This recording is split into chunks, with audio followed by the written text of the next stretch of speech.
instance, it was more on block where like as you're if you're blocking, you were pressing one for the reversal punish, and then for Averick there, he's just getting comboed, and is he just mashing one infinitely? That's what I want to know.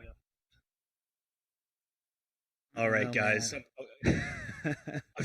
We're over here reminiscing. I remember that. I remember you telling me that, and I was like, "That's kind of really good because of the 6 frame punish." Anyways, I digress. Beautiful, beautiful stuff there by Averick. And guys, go check out the merch store. Rep your realm.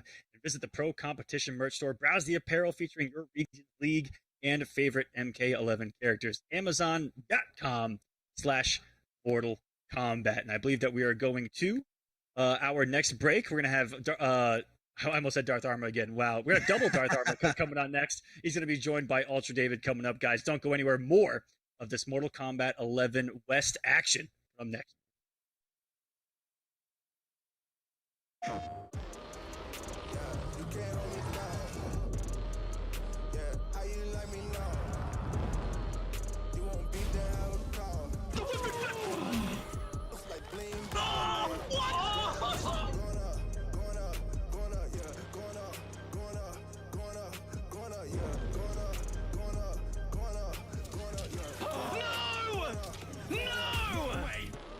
Jokes, no gimmicks, just combat.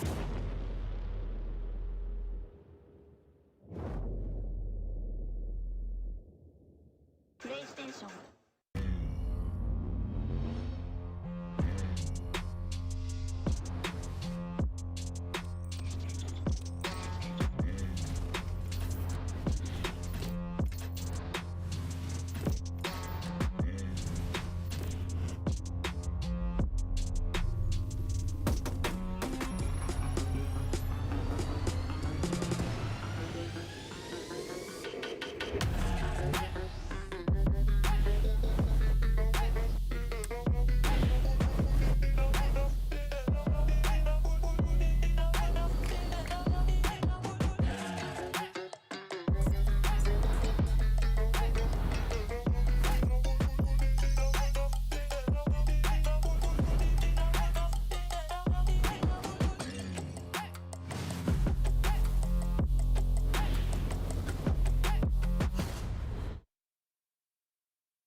Hey guys, Ketchup and Mustard here, and it's time to test your might in the Mortal Kombat 11 Open Series. Ready to rumble?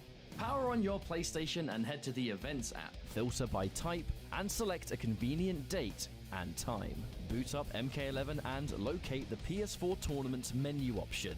Click it to visit a familiar place, the Console Events tab. Sign up and prepare to play.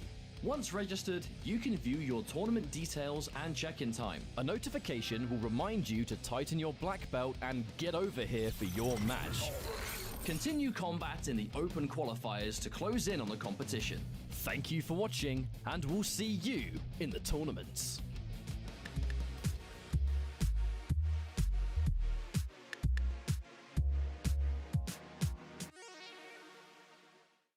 PlayStation.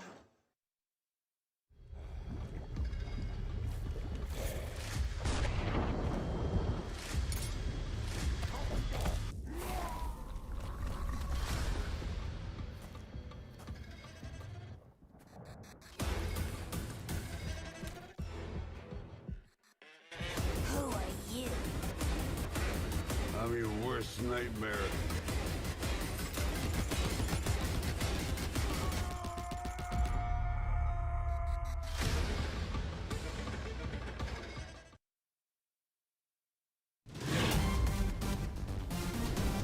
Any ring I step into is mine.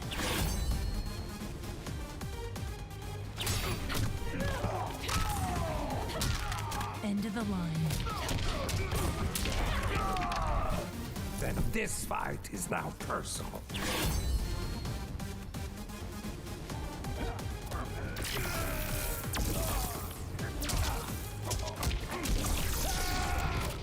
It is exhausting being so perfect.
Hey everybody, welcome back to the Mortal Kombat Pro Competition North America number 6. We're in the West, of course. You've already seen the first round of that. My name's Ultra David, and I'm joining Darth Arma right now.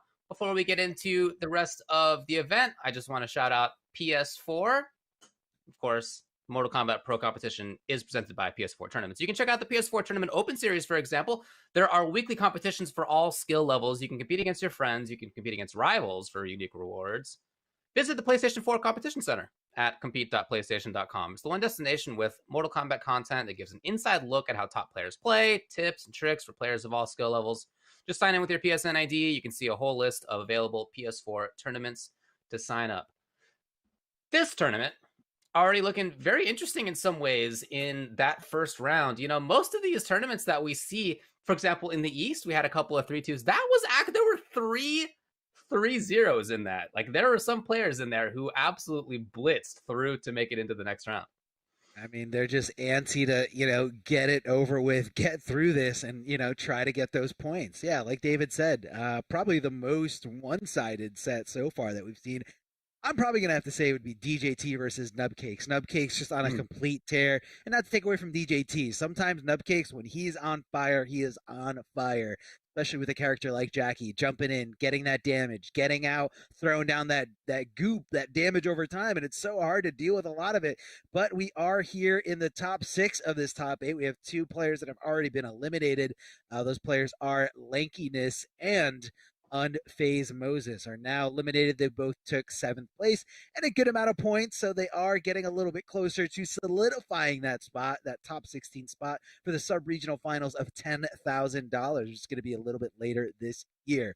So we still have 6 players remaining. Some knocked down here from the winner side to the loser side. DJT falling to Nubcakes on the winner side.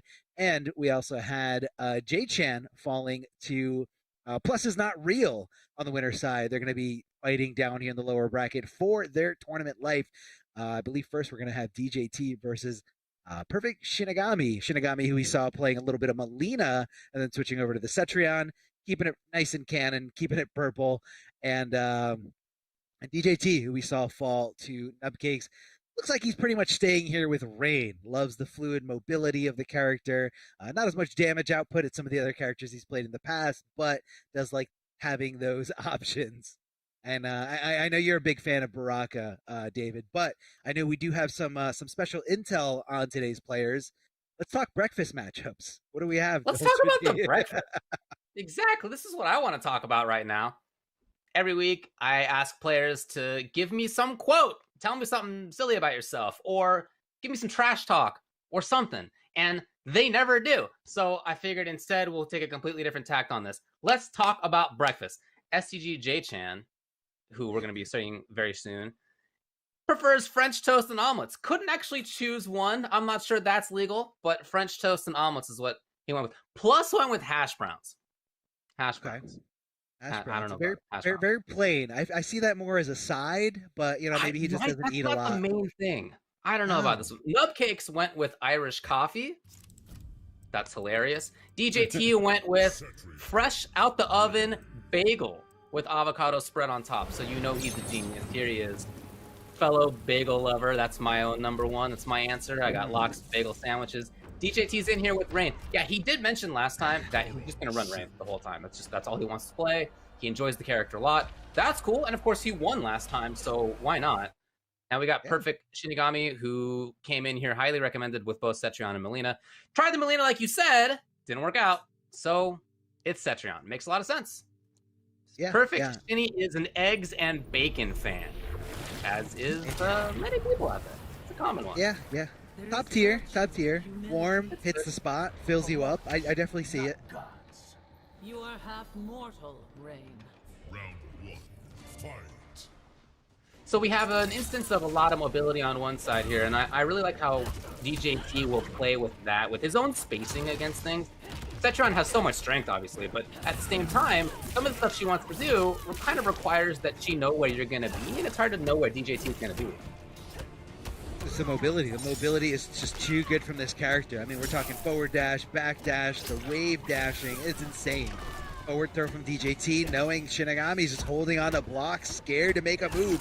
The throw tech from DJT, he's been doing this for 10 years plus. He knows how to react to his animations, and he knows how to, play that game. Forward throw or back throw, which way you throwing me?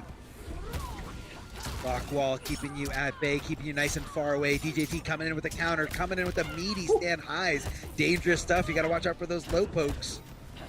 All of a sudden, a little bit more offense here for Perfect Shinigami. Marching forward slowly. Expecting the amplify right there, I think, was DJT. But he does have a life lead. Yeah, he built on it a little bit as well. And look at him just blocking. This is something that we've seen DJT do forever. Not always about stealing turns. Sometimes he's patient, waits for his, and he found it. And I saw a double down one there from DJT, but I get why. Because his opponent had very little health. The down one was going to, deplete at least half of the remaining health, so it's definitely worth it. Oh, I like the idea. It just was a little bit too high. Yeah, a little too early there. Had to wait just a little bit, but, didn't want to risk getting hit by that second part of the ground pound. Oh, big crushing blow, 30%. Get away from me, thanks to that throw. Look at the D right there. He's absolutely willing to take the grabs in those situations. We've seen it a few times right now. Yeah, you might take some chip. I mean, you probably will take some chip, but on the other hand, there's not a lot that's a big threat. Punish here. Watch out for this rock wall, staying away, but look at the call out on the teleport. DJT on point with the reactions. I mean, again, a veteran is gonna, I don't care how old anyone is. If you're a veteran and you're practicing, you're gonna react with the best of them, and DJT showing that perfectly here. Teleporting and just hitting him with that string, finishing it out exactly how he needed to. And I just want to point out that Shinigami went straight with the Cetrion pick out the gate. I feel like, out of the Cetrion on the Melina, I do see the Cetrion being not just the stronger character in general. I'm not trying to upplay Cetrion or anything. That's for another time. But I mean, from what I saw of this player with those two characters, I was way more impressed with the Cetrion in terms of like control, spacing, even like the way that he kind of did the follow-up setups versus the way he did follow-up setups with Melina after certain combos or certain strings. And just a really good way of just anticipating things. I'm seeing a lot more click here with Cetrion. Not really sure if that was the game we wanted, but he is sticking with Cetrion. Sticking with the same, looks like the same variation. That teleport's going to come in handy for mobility. Old man DJT, just looking to win 2 times in a row to sit comfortably in the top 16 is what he told me. And starting out in this match as well, looking pretty good. Oh, not. I don't know if he was too. I don't know if he was too far. If DJT let go a block, very, very tough to distinguish that animation.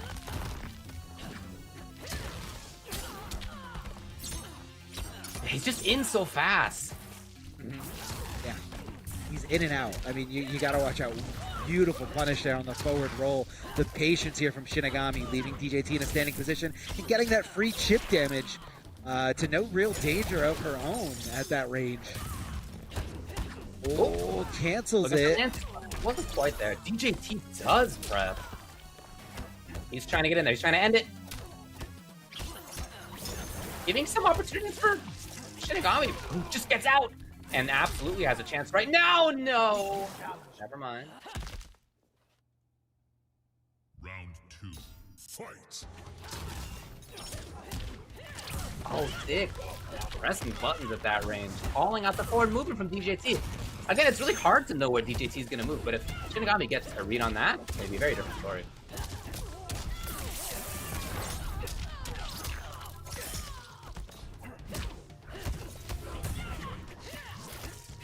Oh, teleporting out of there. DJT with a nice check, but does get thrown for his troubles. Straight laser coming out, and DJT again utilizing that mobility of that horizontal bubble. There it is again, getting through, fulfilling that crushing blow requirement, and getting some nice hefty damage here. DJT back into this round, tying it up. In fact, taking a slight lead here, stealing his turn back, canceling those down pokes, but this might be all she wrote with a fatal blow coming down, and I definitely agree with that decision here from Shinigami. No need to take any kind of risk trying to risk another round, just get it over with.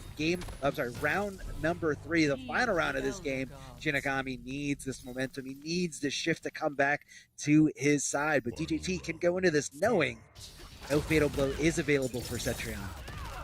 Ooh, underneath. Nice timing from Shinigami. Trying to put up that wall, both strategically and literally. Hoping to bait something there. DJT is so good at just not taking that bait. Gonna get the corner for himself, though. Yeah, Rain has it. For him. Rain has incredible corner carry ability. Look at this, just kind of, keeping it nice and simple. A few little mix-ups here and there, just getting little damage. But for the most part, he just doesn't want to let Cetrion out. Doesn't want to give her any kind of breathing room. But you gotta watch out, though. She can, teleport, so you just gotta be on your toes. Well, out of the corner at least, Shinigami, but, well, not for long and not exactly what Shinigami was hoping for. It's 2-0 for DJT. Like I said, last time DJT won this whole thing. He won North America West number 5. So when he got sent down as strongly as he did, like you were talking about versus Nubcakes, honestly, domination, 3-0. That was rare to see somebody like DJT lose that badly, and I'm absolutely expecting a deep march from DJT through this loser side. Yeah, man. Sometimes you need that little boost. Sometimes you need to know that your tournament life is at stake. A little bit more pressure is on you, so you can, become the better competitor. Especially someone who's a veteran, someone who's been through this before. I'm sure DJT and has a long, 10-year career of a fighting game player. JT, 27 years old. I thought he was 30. He's just been around for a long time. Yeah, he'll be 30 soon. Everybody watching, you'll be 30 soon too. It'll feel like it anyway once you are 30. Perfect Shinny, you can follow him on Twitter at Perfect Shinny. He says, first time in top 8 for Pro Comp, but I feel confident I can do well. Well, if so, he's going to need 3 in a row right now versus DJT. Okay, and he's given the last ditch effort here to Melina. It could get DJT in the fact, though, maybe not as familiar with his character. Oh, ducking right under. Never mind. As soon as I said that, he ducked under that, punished it, no problem. There's no way DJT doesn't know how to fight against this character. Here come the Miz. A little bit slow, but a great way to blow up that neutral duck attempt. Throw escaping here. Stopping the throw attempt. Shinigami, very well presence of mind here. DJT backing off, trying to hold on to this life lead as dearly as he can, getting the free little damage. But look at the whiff punish, David.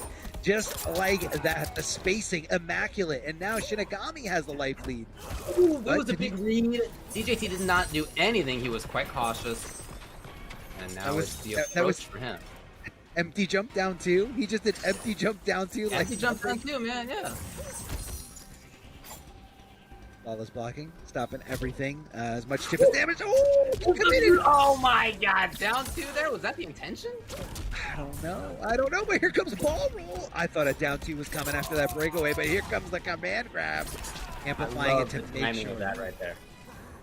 So good. Making sure that does connect there, and that was insane.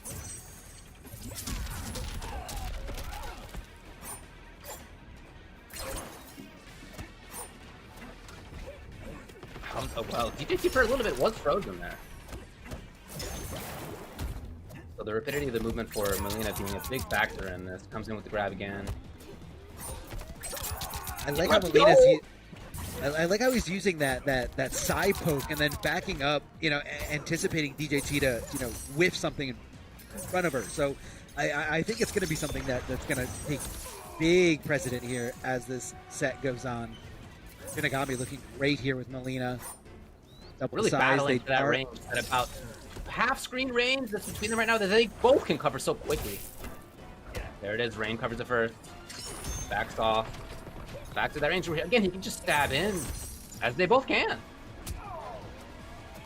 Oh! The escape at least. The DJT does put himself towards the corner. I mean, these trades are not something DJT needs to do in order to win, especially with 20 seconds left on the clock. Time is ticking. DJT needs to make something happen. He needs to get it, and he finds it. Not enough damage to steal the deal. 13 seconds on the clock. That's exactly what shit it was looking for. What a gorgeous, and now he's just gonna get out of there. Yeah, Love get out. That was just absolute genius. Not only when it came to those individual mix-ups, right? We saw the intention earlier for Shinigami to try to bait flawless blocking. This time it did work.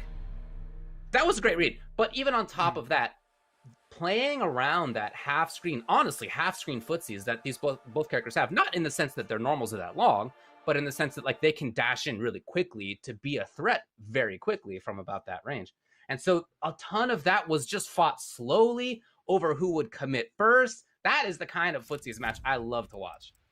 Yeah, you love seeing it go, and that's something that you're going to see a lot in a lot of different fighting games. And I really hate when people say something doesn't have neutral, or something doesn't have footsies, because as long as both players are free to move around and you're playing the right kind of characters, you can see any degree of footsies when you're talking about moving in and out of those spaces that favor you, using those normals, even using projectiles in certain cases. It all comes down to your decision making when you're both free to move and do whatever you can do to dance around your opponent, and really see a lot of that here, guys. Both absolutely moving like dancers. Yeah. Oh, he switched it up. Switched it up just a little bit. So he's gonna have that rift. Yeah, that rift is going to stop any projectiles coming right his way. Kind of like a little shield to either, give him some breathing room or let him... Oh, DJT thinking one step ahead. So because the rift was there, he's like, okay, he's going to think I'm going to throw a projectile, so I'm going to go with ball roll instead. But DJT said, no. I'm going to wait. I'm going to wait and block this super punishable ball roll. Down two from DJT, sniping her out of the sky, getting some good damage, deciding to back off, but here comes Melina. Big jump in and a big conversion, trying to get as much damage as possible, thinking possibly a breakover is going to come there, but either way, good combo nonetheless. And DJT just finds the last hit he needs with a forward throw. DJT on set point here, trying to move on, not trying to take 5th place, trying to get 4th or better. Does the rift only stop one projectile? Yeah, right, it does. And I guess I just didn't think that they were 2 separate projectiles in that way. That's very interesting. Yeah, a lot of diversity here. Not all projectiles are the same. They don't clash, obviously, but all different properties. Getting out of there. Is that a punish? It didn't say punish, but it worked. No, it was. I guess it was DJT thinking, okay, I'm free to move and I don't have to block. Flawless blocking, minimizing that shift. Very tough to avoid. Oh, the down slash here coming out of rain, but hold on a second. Shinigami with some momentum after momentum. A few drops here, and DJT swinging for the fences when it's his turn. Love the trip guard there with that low poke, making sure Melina can't squirm away, free to do whatever she wants. Again, either one could dash in at any time. She could teleport in. He could do an air dash in, I guess. There's all sorts of options here. So much mobility on both sides. As DJT does need to get at least one hit, some significant chip, and I love how slowly Perfect Shinigami is willing to play this. Yeah. Some people will get frustrated, some people will get hurried, and we are not seeing that at all. 15 seconds now. Now that is plenty of time to find one hit, which is all DJT needs. Through the slug! Through the slug! 8 seconds! I love it taking up the space when the opponent needs to get in. Sometimes you feel like you should back off, but if they need to get in, they won't be looking for you to counterattack, and that's exactly why that worked. Exactly. Coming up, filling that space between yourself and the opponent on the approach. Definitely a good way here. Shinigami looking for the breakaway, but didn't come his way. But hey, it's okay. He still got a nice combo at the end of it. Oh, what an anti-air from DJT, but not fast enough to get that follow-up conversion. Here comes the rift. Shinigami perfectly timing it. Yeah, timing it perfect. As soon as the rift becomes inactive. Yeah, it doesn't last very long. We've already seen Shinny get through that. The grab. Woo! Playing real good mix-ups right now up close. DJT though with the duck.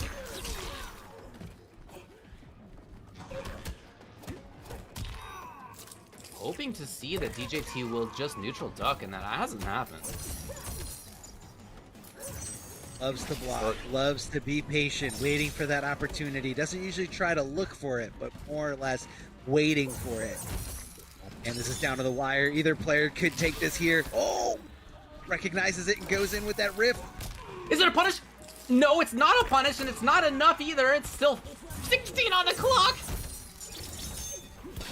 The flawless block was actually so important there for TJT, who then finds the hit and seals the deal. 3-1.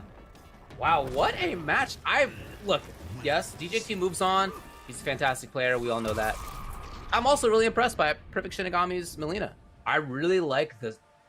It's not a space control character in the same way that like Cetrion is, but nevertheless, he controlled great space with her. Just the threat of being able to move forward constantly, backing off really well. That kind of space control, it's not easy to do, but he was very strong at it. Even though, again, DJT moves on and eliminates Perfect Shinigami. Yeah, and then the other thing that was really fun about that set, like you said before, David, the pacing, the fact that Shinigami was willing to not get too rattled. Usually when someone, that they got a great, something to, DJT did win that, but Shinigami was able to play, that game, that little bit of a, if you want to slow down, like I'll slow down with you. I don't have to take any kind of big risk, but it just wasn't enough. And DJT came out, squeaked by, very, very close set. And Shinigami should find, comfort in the fact that he took last week's winner to, really, really far. And you got to wonder, what if he went with Melina out the gate? Those Cetrion picks were both, losses. Went straight to 2-0, and Melina was the one that kind of got him on the board and, got him back into the set. So one can only wonder. That interesting because for both players, Rain and then once it was Melina, it was the speed of the character that allowed them both to play slowly, right? I love that kind of stuff in fighting games. That's so cool. That's so cool. So again, you can check out Perfect Shinny on Twitter, whose breakfast of choice is eggs and bacon, which you called top tier, but sorry, buddy, that's out of here. Bagel Man moves on. That's Bagel my choice. So we have some other stuff coming up for you shortly, but first, thanks to Astro Gaming, who has provided this lovely thing on top of my dome. The official audio partner of the Mortal Kombat 11 Pro Competition is Astro. All of our audio and commentary is powered by Astro for the whole season, and you can check it out at astrogaming.com to find more info on all of their officially licensed PlayStation audio products available now. Coming up next, we're going to have the succeeding round of losers side. It's going to be STG J-Chan, who is a fan of, that's right, both French toast and omelets. I don't know about this one. And we got Verk, who is a fan of toast and eggs and says, in general, feel good about my chances. I'm not surprised you went with toasted eggs. I feel like when you're at the breakfast select screen, that's the first one that's highlighted if you're on player one. So, that's why. That's the protagonist one. Mm-hmm. Yeah, that's the first one that's on there. So he's like, let's do it. Toast and eggs. No problem at all. No, but seriously, Averk is just, this Scorpion play is phenomenal. His ability to not only hit confirm, but also block confirm. Very unsafe strings, making them, safe with the teleport cancel. If you got the bar, waste the bar, no problem. It comes back pretty quickly, and he's just so good at kind of like pacing it and waiting for time to be back on his side. And, when I see players playing against Averk and he's in control, I feel like his opponents cannot move. Like they are stuck. They don't want to move. They don't want to commit to anything. And you're just watching Scorpion, jump to the sky, and you're like, if I try to counteract anything he's trying to do, this madman is gonna react, and here comes teleport, here comes a combo conversion, and a lot of my life is gonna be gone. Well, shout outs to the players in SoCal, because we got a bunch of them in this top 8, both from the LA area, from San Diego, rest of California too. And we're going to have that one in a little while. We're working on getting some of the players in here. So instead, we're going to switch over to winners finals, which is going to be Nub Cakes, who is an Irish coffee breakfast lover. And it's going to be Plus on the other side, who is into hash browns. I feel like neither of these is actually the breakfast food. Both of these are kind of lawyering their way out of it. I don't know if I'm down with that. But it is going to be pluses Look, Cabal. It's DLC, all right? When people realize that you don't have to eat breakfast and you can just have a not breakfast, that's what these guys picked, all right?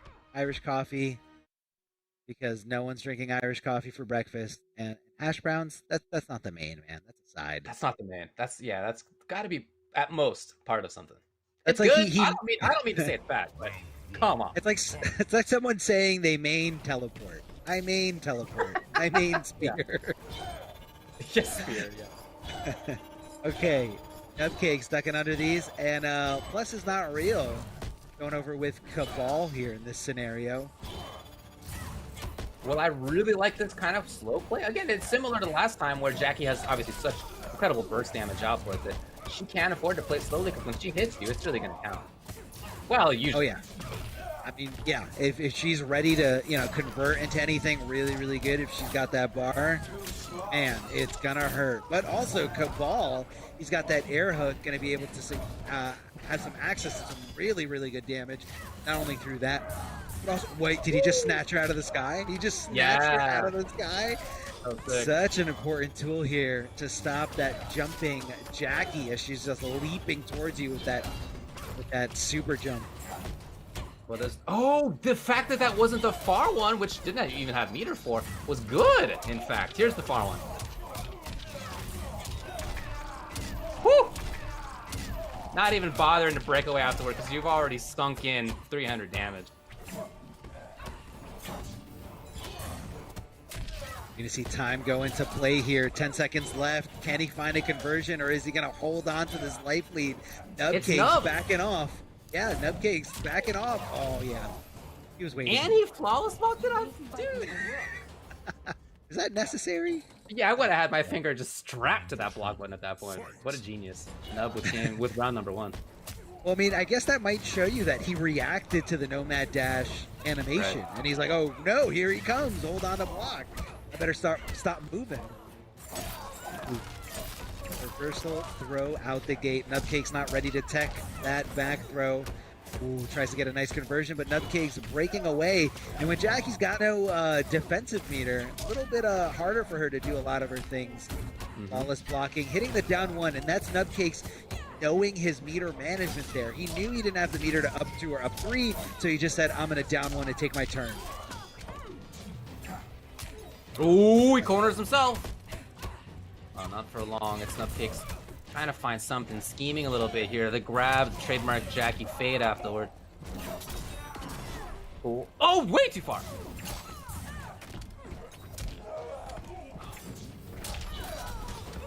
Slight gas Cabal. What a genius.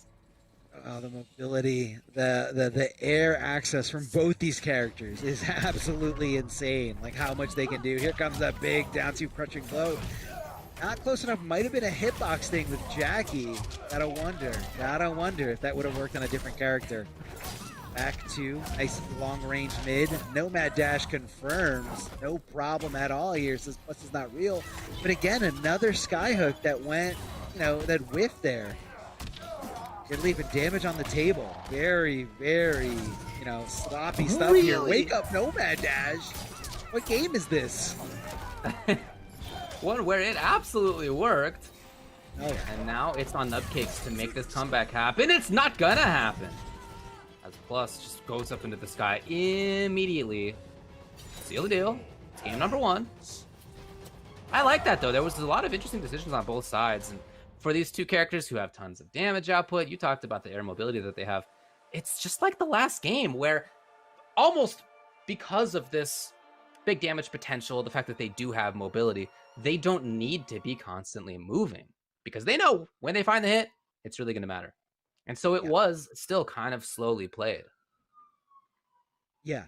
It's about that pace. It's about, you also don't want to move in when you don't have the resources to make it count. If either of these characters, I mean, maybe not Cabal as much because he does have Nomad Dash, but obviously you're going to get a lot more damage output if you've got your bar ready to go. But these guys also need their bar to, for a little bit more added mobility here. So you're kind of sacrificing mobility or waiting, biding your time, waiting for that opportunity to present itself. I don't see Nubcake switching away from this character. This seems to be his character. I know you interviewed these guys, David, so not sure if Nubcake said he's got a new character up his sleeve or if he's just pretty much sticking it out here, Jackie. Yeah, would expect Jackie. That's been his main at this point for quite a while. Yeah. He's strong with her. Of course, he's done well in the Mortal Kombat Pro competition so far this year. He's 7th in points coming into this. He's been 7th place, he's been 4th place, he's been 7th place yet again. And here he is beyond 7th. We'll see where he ends up. Right now, he's down 0-1 plus. This is the big deal here. This is winners finals, and this is Nubcakes who just decisively defeated DJT in a very one-sided 3-0. Look at that bar, completely gone here from Nubcakes. So now these hits don't really mean as much, which is why he kind of went in for the throw, maybe to hopefully condition his opponent. And I honestly kind of like that Nomad dash decision from Plus Is Not Real, because he knew he wasn't going to get punished hard. Again, meter management is very important, not just in this fighting game, but all fighting games that have meter. Yeah, one thing about Nubs is Jackie, super strong, obviously, but he is freer with his meter spending than most Jackies are. I could see that. He will I could often definitely find see that. himself without having, at least one offensive bar. No pain. Now, clearly, he's still super good here. He is in winners finals, but it's just a difference in style choice, and he's okay with taking those risks. Exactly. All about the style.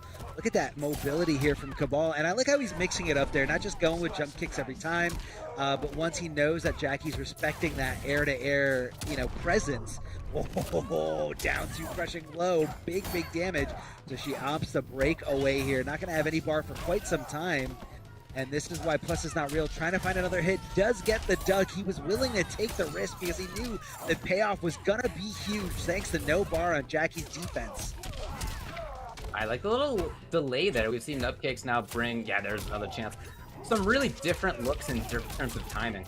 Now, he doesn't have offensive bar, right? So it's 220. I mean, she's still doing damage that some other characters would love to have, even there. But, of course, much less than she has the potential for. Final round. Fight. Locking the goop. Doesn't want to give it any kind of life. Going instead with just some regular strings, just keeping it, cashing out big at 30% for that back throw. Thanks to that crushing blow requirement. Back two, does hit his mid really far away, but Nubcakes, using it more for some kind of stagger pressure here. Ooh, trying to stop Cabal from advancing in the air. Here come the mids. Cabal's got some of the best. Both these characters have really good mids that lead into some great damage. A lot of similarities here. Jackie getting really aggressive here. Nubcakes taking a risk, going with that short hop overhead. If that got blocked, that could have been a full combo punish from Cabal. But he does have that riskier style than some other people do. And it's working. Right now, though, Plus It's Not Real. Oh, getting tricky. They both have so much damage potential as Plus is just blocking. He's seen so much trickiness from Jackie up in the sky there. He's not taking any risks. Trying to make himself safe. Mission accomplished. Oh! Back to whiff at the beginning? What happened there? I think it just must have whiffed slightly, allowing for Fatal Blow to start up. I mean, either it whiffed or it didn't get there in time. I'm not really sure. It happened so fast, and that Fatal Blow hits from anywhere. Plus Is Not Real. Taking that second game, solidifying an even bigger lead here over Nubcakes. He's going to have to dive in deep, but that is definitely going to hurt when it comes down to a decision like that, especially considering how much more health Nubcakes had in that, down to the wire, nail biter situation. Thinking about being a character like Jackie who can throw down damage over time, obstacles, like pretty much anywhere. You gotta wonder how tilted Nubcakes is right now. Well, you can maybe find out later if you follow him on Twitter at OMG_Nubcakes. Plus Is Not Real with 2 L's on the other side. Yeah, that's a way to go. That's a bummer. If that had been slightly timed differently, a little bit earlier, maybe a little bit later, it was just, again, kind of a funky, the first hit of it, whiff maybe. I don't really know what happened there, but whatever it was, the intention was to try to make sure that Plus couldn't just do wake up fatal blow. Well, that's what happened, right? So that feels bad, yes, but you got to recover. You got to get back in there right now. Yep. No need to, dwell on the past, dwell on something that you cannot change. You made the decision. It panned out the way it panned out, and hopefully, for Nubcake's sake, he can, pull his mind. And I feel like right now he's kind of taking that mental break as. Oh no, I'm sorry. Yeah, so he's taking that breather, and that's definitely. That's like the difference between, these offline players and these online players. Like offline, you definitely take your breaks, especially because you have your friends like around you when you're playing in an offline scene, and they're like, no, go to character select, just breathe, just wait. And they go in there, they give you the coaching. They're like, all right, man, you got to stop jumping. You keep jumping, you keep getting anti-air. Aquaman is broken, all right? Down two, just cannot deal with it. And so Nubcakes knows that, more times than not, taking that breather, will, pull you out of the mud, pull you out of the dirt, and get you in the right headspace. Well, it was a decent start for him. What? Sick anti-air. That was gorgeous. Threatening with the hop as he does, and Plus took it seriously.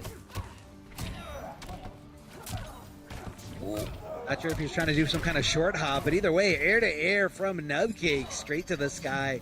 Get some good damage here. And slight gas getting him around pretty much that DOT, but once that DOT is on the ground, you can kind of predict where Cabal is going to be looking to leap to, which is why Nubcakes just kind of was able to mop him up that round right there at the end.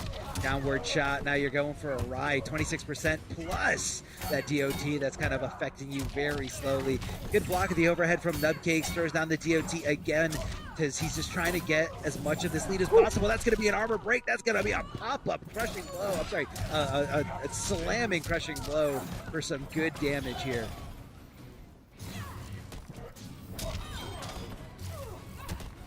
No defensive bar for Jackie. She just can't threaten from quite as far. There's the offensive bar. Used up. Too far away. But even without offensive bar, Nub has Fatal. That's exactly what he brings out almost on cue. So still with the resource to spend. Spent it? Oh boy, it's not enough. Yo! What a mess. Knocked it clean off. Yeah, what a response from Nubcakes there. If he saw last time, look, hey, I wanted to get a meaty. It didn't work. Wake up, fatal blow happened. I got fatal blow. This time he thinks, look, I'm not even putting myself in that position. Here I am staying away. I'm going to wait to see what you do. It's a good choice. Very, very good choice. Clearly it got him the victory here. And I think Nubcakes is pulling himself out of, the I'm angry, I'm tilted scenario. And I'm seeing a very comfortable Jackie, a very comfortable Nubcakes playing his best game here. I mean, it's tough to say that you could 3-0 DJT, but not make it to grand finals in today's bracket. Shiva? We're going to be seeing some Shiva. We saw a little bit of Shiva from Plus Is Not Real in today's first broadcasted streamed match. That Shiva specifically having the ground pound equipped, which really complemented, because of the similar animation, really complemented the teleport slam, or the teleport stomp. So let's see if Nubcakes is going to be able to kind of deal with it. And I know Jackie has leap. And I feel like leap is going to be a good thing to deal with most teleport stomps, except for like a really delayed one. But if it's not stomp though, I guess I didn't see what Plus picked. Did he lock in here? In any case, if it's instead Dragon Stance, that can actually like preempt. Yeah, we'll see. That can preemptively deal with Jackie trying to leap up with that arcing fireball that it has. Let's see what he gets. She's, people think of her as being very stomp heavy, but you don't need to play her that way. Queen's Punishment, Tremor, and Enhanced Drag and Drop. Okay, so it is indeed that style. Okay. Yeah, so you're going to advance. You're going to have more options with the teleport stomp. We're going to be seeing these ground pounds here coming out. There's a throw from Nubcakes pretty early right after that jump in, just kind of trying to dictate the pace of this, you know, seeing can you deal with this offense. Some stagger pressure here, very successful, not leading to a lot of damage, but, you know, little by little, Shiva now down below 50%. Plus is not real in big trouble. Ah, the low, taking a risk there. But at least maybe able to get something going. Oh, punish! Yes, it is the punish. So important to evade it in a way that doesn't just escape, but that also, nice. That also lets you punish her for going up into the sky. Exactly. Oh, tries to, you know, go for that super jump in. And just like that, Shiva coming completely off that bar. Those two offensive bars. Nubcakes is like, all right, it's party time, trying to come in. Ooh, Shiva doesn't want to commit. Or maybe she thought that dash punch was going to come, so she arced her stomp to the left. Could be a number of different things that he's anticipating. Totally. Look at this. Perfect positioning, great reads from Nub, who misses there, but still has a life lead. Still is dealing really well with stomps, and it's a very stomp-heavy Shiva style. Oh, out of the way again into the ground. I am loving what we're seeing out of Nub. Can you believe it again? It's wake up fatal blow. Gotta love it. Gotta love wake up fatal blow for the masses, for the culture, for everybody at home. You gotta just do it. Here comes the stomp, and that's gonna be a punish. Nubcakes displaying perfectly that he knows how to deal with this teleport stomp, no matter, you know, whether you're delaying it. I feel like he's got the right options to follow up any kind of pressure afterwards. Can we talk about Nub having done the research? Let's go. This is what I want to see out here.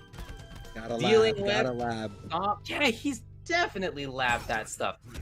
And even if you lab it, it's still effective. I don't mean to say that it's not, but he clearly has both labbed it, and then in the actual match, he guessed right so many times versus which stomp was going to be where, right? Whether it's the delay, whether it's left or right or whatever. He was right almost every time on that. So super effective mix-ups, but then also very importantly, as we talked about before, when Shiva whiffed, he made her pay, including for the final combo of the game, including before. And when Jackie makes you pay, it's huge, right? So yes, stomps are effective. Again, I'm not going to tell you that they're not, but if she's going to do 100 or 150 damage, and Jackie's going to do 300 or 400 or whatever, right? It's just over time, Nub made it work, and Plus did not like how that went. It's Cabal for him here in the final game of the set. Yeah, I almost felt like Nubcakes got into like a really nice rhythm with timing specifically with that stomp, where like you could almost see him like whiffing the punish if Shiva arced it away from Jackie, but the timing was consistent for the punish if she was right next to Jackie. It wasn't always right next to Jackie, but Nubcakes, knowing that, like, didn't want to leave it to chance. He's like, I can't react to this. Every time she comes down, it's tough to differentiate between whether she's in range of, you know, that forward advancing mid with the punches. So I just have to do it. And if she's there, I get a punish. If not, she's still over there, you know, far away from me. I'm not in any real danger. And I just, you have to keep going. You have to keep going. You have to keep it consistent. When it comes to labbing options, the more you can simplify it, the more effective it's going to be in actual gameplay. And this is a perfect example of that coming from Nubcakes. Just keep it simple. Just keep it simple. So back to Cabal, which definitely had more success. He actually went up 2-0 in this set, and it's been too straight for Nubcakes since. Oh, a little more preemptive than he was earlier here.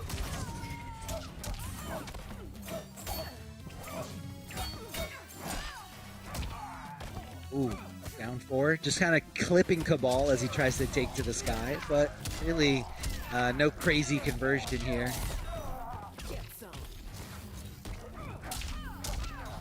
Oh, keep it up. Nice.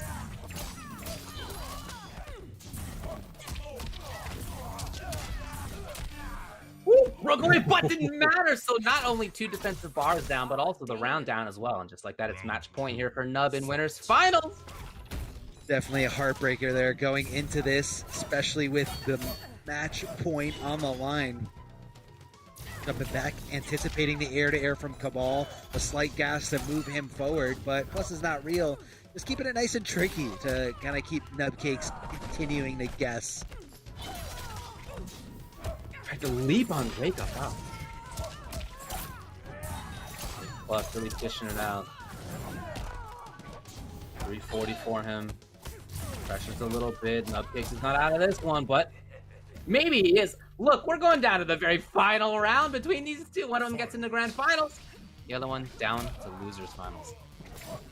Not going to be where you want to be. You want every advantage you can take, especially when the top 8 is as stacked as this. Slamming them down, keeping the combo going. Big jump in afterwards. Follow pressure. Here comes Nubcakes. Air to air, but not quite the conversion he was thinking he was going to get. There's the goop.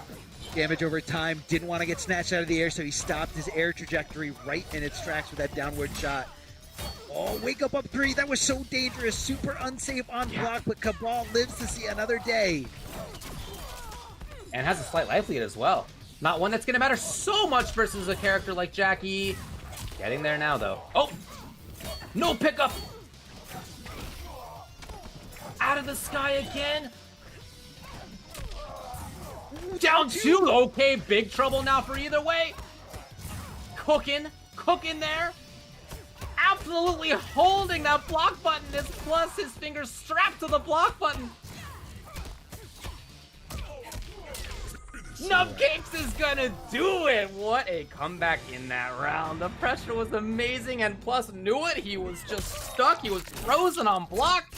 And Jackie, for Nubcakes, does the trick. He is in grand finals on winner's side.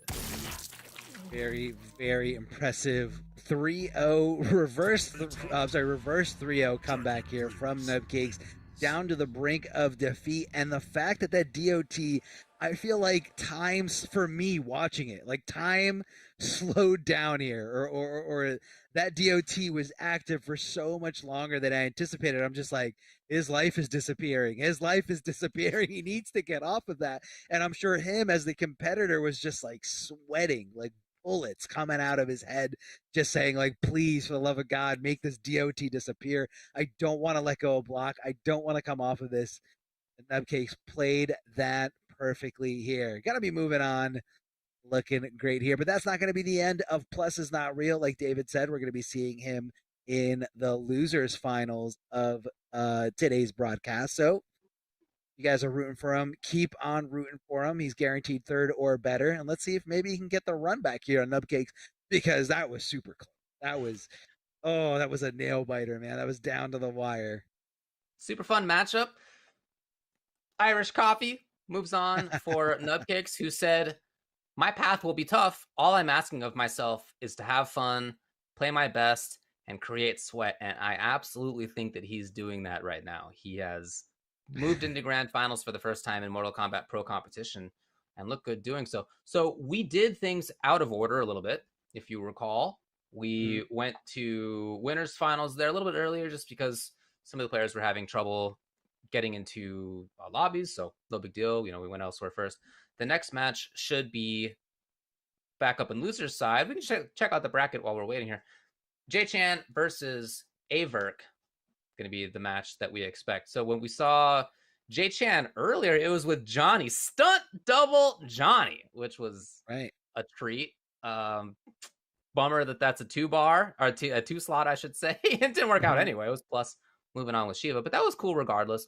Now we're going to get to see J-Chan again. So this is a player here in the LA area, you know, Noob, Lou, Johnny. He's very confident, he says. Just got to take it a game at a time and represent my STG family well. That's where he's coming from. Big shout out to STG. J-Chan out here, you know, making a name for himself, getting a little bit of attention here on the stream, and you know, just showing everyone that he can play.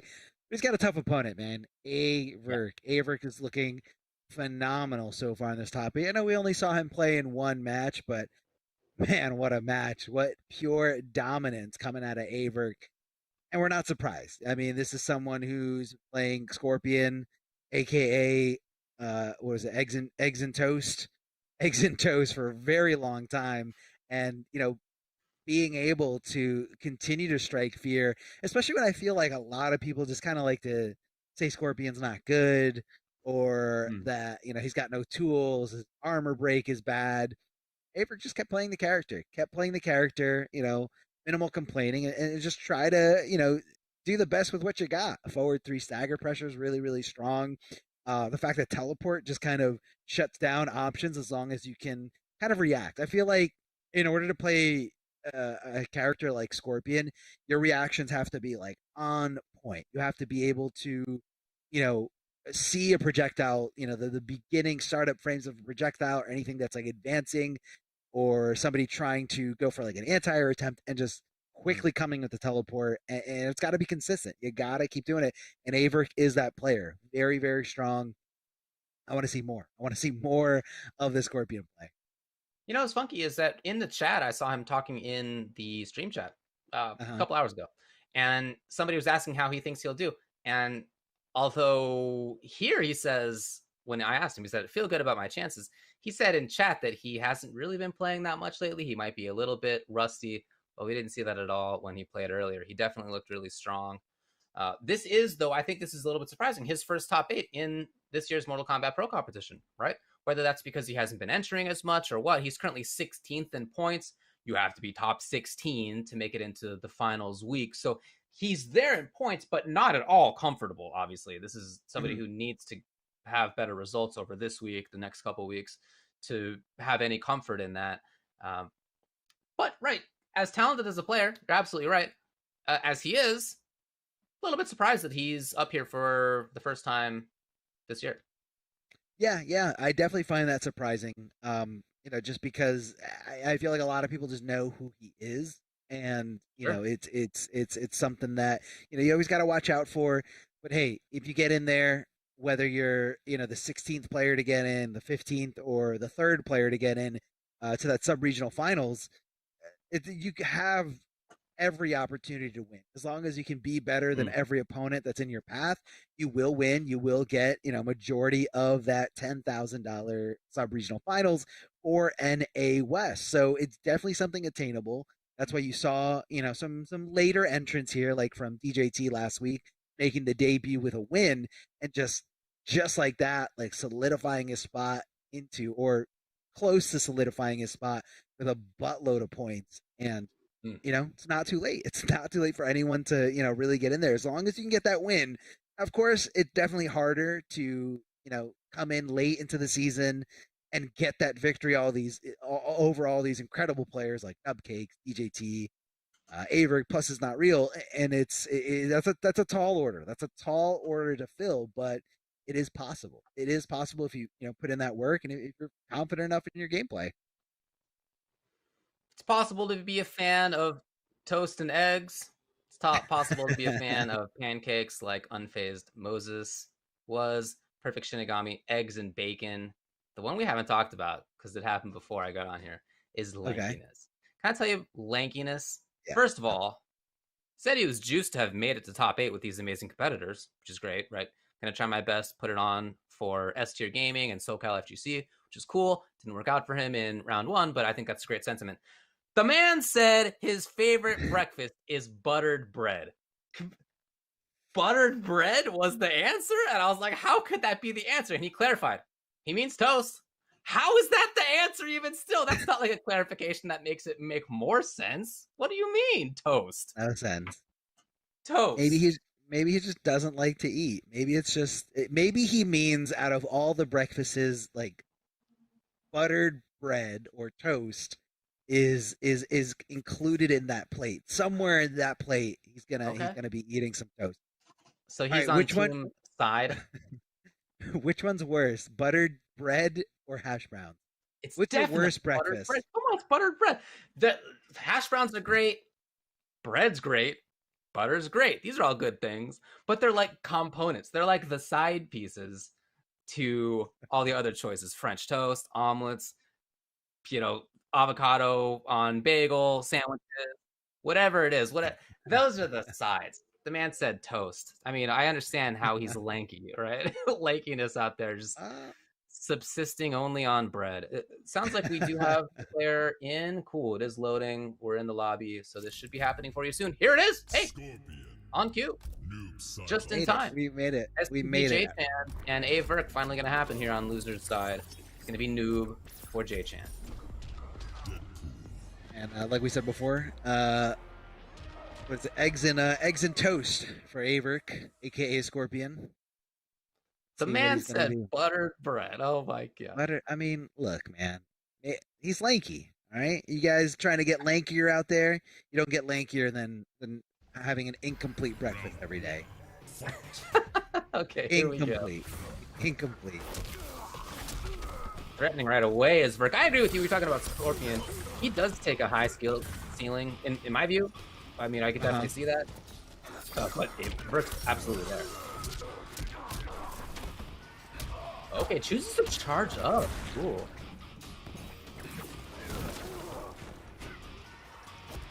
That little bee buzzing around J-Chan with the grab.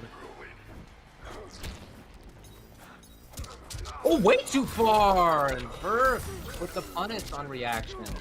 I don't know if that was even what he expected. He was just ready with the punish in time.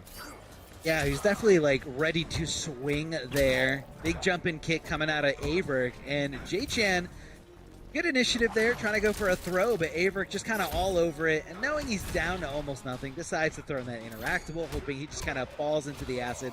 Averk keeping it as safe as possible, continuing that string fully and not canceling into any kind of teleport, especially because Averk doesn't have the bar to cancel out of the teleport if he does do that.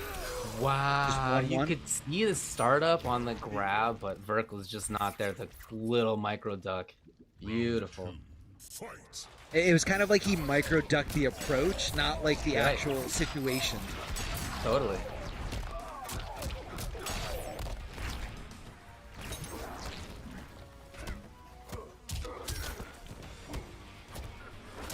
Oh, a little back throw here.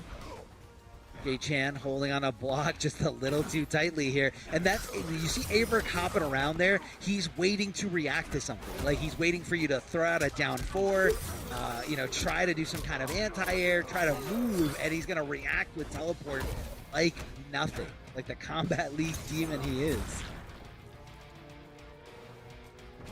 J-Chan on the slow approach. Super funky to watch how much Verk is really hanging out a lot of this time. Oh, did you see the way he just... Oh, no.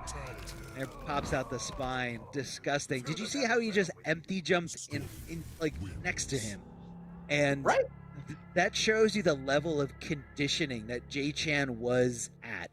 The fact that his opponent empty jumped right in front of him, right next to him, and he still did not want to press a button because he did not want to get teleported on. He didn't want to go for a ride. He didn't want to get comboed. And that kind of tells you a lot about the comfort that Averk is playing in right now. And I think that's going to be a big key factor in these next two games. J-Chan has to shake out of it. I know sometimes, opponents' options are a little bit overwhelming. Sometimes you just gotta, fight your better judgment and keep your opponent on your toes. Like, you're not always going to swing. You're not always going to only swing when it's your turn. Like, sometimes you got to hit that double down one. Sometimes you got to swing when you're negative just because you don't want to fall into a methodical game plan or a methodical strategy where you're just playing by the book. Play a little crazy, Play a little crazy. It might work. Well, we'll see if he does make a change like that. Backing off to start. Verk is in there immediately. There's the hit confirms that we've talked about. He's always in there. Wow, I don't know. Hey, worked out for J-Chan. It's this little thing here that I find so flummoxing from Verk. Typically you'll see Scorpion play what he's doing right now, walking back and forth, great walk speed, good whiff punishes. He can threaten with teleport. Like, you're worried about a lot of stuff. Nice here for J-Chan. But for quite a bit of this, Verk has actually just been hanging out and kind of daring J-Chan to move in.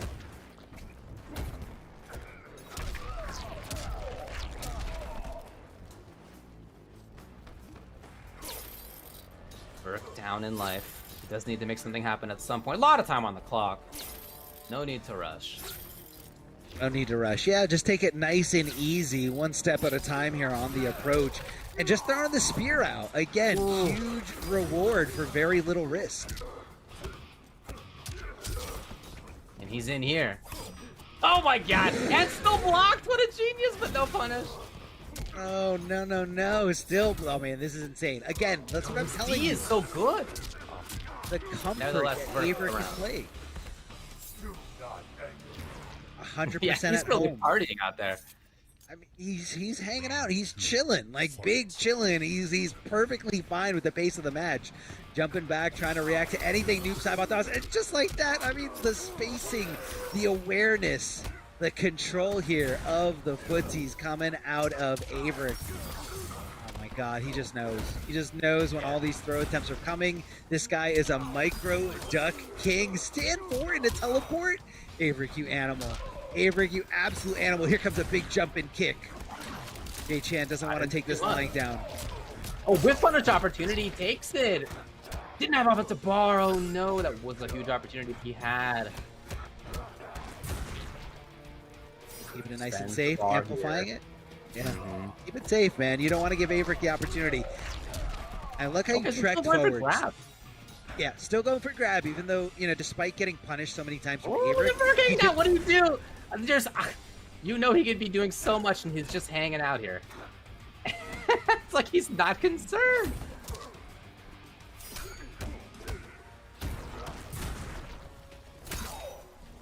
Jay-Chan slowly getting close to that even life situation. It's not gonna happen. Verk just buffering it in, and he's right. It's 2-0 for him. Did he just do 1-1? It's a fatal blow. Not hit confirmed. The second one was the one that hit. And, you know, I mean, I get the idea that, you know, that second hit in that string was going to take up the space in between the opponents. And if he was going to meet that space, that's the only way it would have canceled in the fatal blow.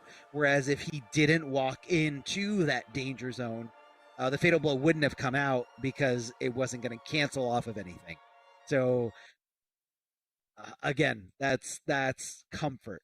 100% like super comfortable Averick. I don't believe this nonsense of him being rusty or not playing in a while. I mean, this is a guy playing phenomenally here.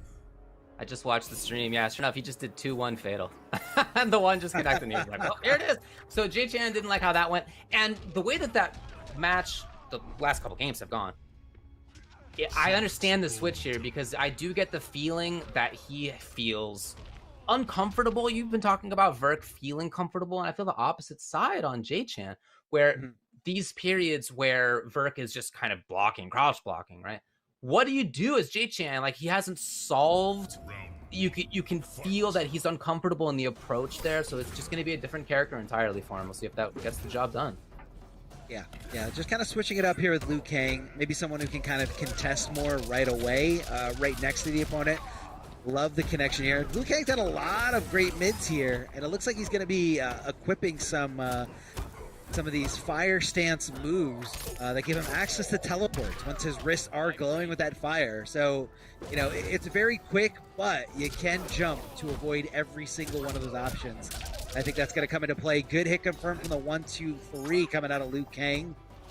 Jay-Chan already looking a lot better with this character, but Averick might just need a little bit more of an adjustment to kind of get comfortable. Tries the flawless block, and he hits it, but the up two whiffs. I know Silver Eye's in the chat, so he's ready to downplay Liu Kang with the best of them here. Oh, hits him with the forward 3, but just didn't anticipate it to actually hit. Oh my god. Huge damage here. Big payout. I mean, look at this, man. It's literally going to be 50% thanks to that fatal blow. Barely doing any kind of scaling. Match point for Averick. Match point for Averick. Oh, that could have been a dangerous. Yeah, that could have been a very dangerous spot. Tries to hit 1-2-3, but he's swinging for the fences here. Averick coming in with a whiff punish, but never mind. Here comes the dash up pressure from Liu Kang. Love the wave dashing, love the throw. There he is, Jay-Chan. Finally here to play, finally here to try to do some damage, put a dent into Averick so he can take on and continue in this bracket. Averick reacting to that like nobody else can. Hop into pressure, but Not too extensively. Can you get a whip punish? Not quite. There's the grab again. We've seen it so many times in this set. Burke ducking in a situation that could have just been a punish, but J-Chan not there. He's gonna get the KB.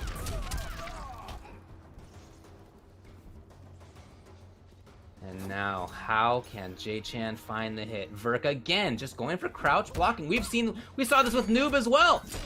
The same situation, put himself next to the interactable, and Verk was aware, and he capitalizes to take it 3-0. Yeah, really good tick throw there coming out of Averk, and you want to take advantage of everything that's around you. Interactables have been introduced since Injustice 1 and has become kind of a fundamental requirement to play these NRS games. You got to realize what resources are around you, what resources are around your opponents, because that really differs things and that really changes the stages. It's not just a box with 2 corners in it anymore. And like that, a lot of people have access to that same tick throw. I'm sure Liu Kang's got some, but Averk was the first one to realize, hey, I mean, super risky. Don't get me wrong. It's not like a broken thing or anything, but he said, hey, let me go for this, because at the end of the day, Averk was cool. And I definitely see Averk going all the way here on top of his gameplay right now. So big shout outs to Averk. And, big shout outs to J-Chan for making the top 8 debut. I love the Liu Kang. Maybe a few things there needed to be solidified. Maybe it wasn't a character that he was necessarily ready to take into this top 8, but how tough that Noob Saibot versus Scorpion matchup looked, I definitely agree with something needed to change.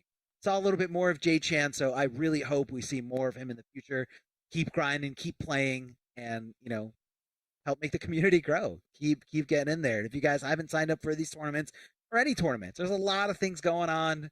Hit up Twitter, hit up Twitch. There's always people streaming because so many people are playing this game. So many people love this game. Man, who's going to stop? So J-Chan came into this 19th in points overall. Again, you need to be in that top 16. So he didn't start the weekend in that top 16. He probably is there now. I'll have to check to make sure once this is all ironed out. But still, that can't be like a comfortable position, of course. So this was his first top 8. Super great. As you said, really happy for him to have gotten there. He was confident, just had to take it a game at a time. And he wanted to represent the STG family well. I definitely think that he did that, even though it didn't end up working out as he had hoped. Maybe he's got to make the choice. Is it French toast or is it omelet? Got to make the choice. Got to commit. There's definitely a lot of, breakfast matchups that we got to, take in consideration. I'm sure Ultra David's going to keep this nice and fresh. I'm really looking forward to any future questions that you're going to be asking these guys, because it's tough, man. It's tough to try to let that uniqueness shine in when some of these guys, and that's okay. Some guys just love playing. That's what they're all about. And they're like, let's just keep it to business, straight to business. I want to see more. I want to see more coming out of these Ultra David interviews. Okay, well, we'll see in the future. For now, we are getting lined up with losers semis. DJT and Verk are going to be in here. DJT sent to losers earlier on by Nub, as you all saw. Verk started the top 8 in losers because I should say, he lost to Nub. So both of these players sent to losers side by Nubcakes, who's having quite a weekend hanging out in grand finals. Verk had to beat Mike Trolinski, had to beat Too Easy to get into top 8. Not an easy road, but he, again, looking so good. A couple times we've seen him so far today, making it 3-0 through Unfazed Moses, and then a 3-0 as well versus J-Chan. Looking great. Look, man, yesterday was a completely different day. Today, I don't see anyone stopping Averk. I really don't. When it came to the amount of control that he was, implementing here, I don't even think I've seen him misconfirm anything. And he took every opportunity that came his way, whether that opportunity was going for certain interactables or swinging on wake up when an opponent dropped a combo. He is on point. This match is on point as this match is ready to go here. DJT What can the veteran bring to the table to stop the madness, stop the run that is known as the Averick Show right now? Because if Averick continues to win, he's going to continue to play through this stream for the duration of the rest of this top 8. If you guys want to see him go through the gauntlet, really, the Iron Man test, keep rooting for Averick, because this is it, man. This is it. DJT sticking it out here with Rain. Got a Hydra Boost, Tidal Wave, and Geyser Palm. Round 1, fight. Yeah, that's the build we've seen a lot from him. Not exclusively, but a lot for sure. Proton DJT starting off very quickly, getting in on Scorpion right away.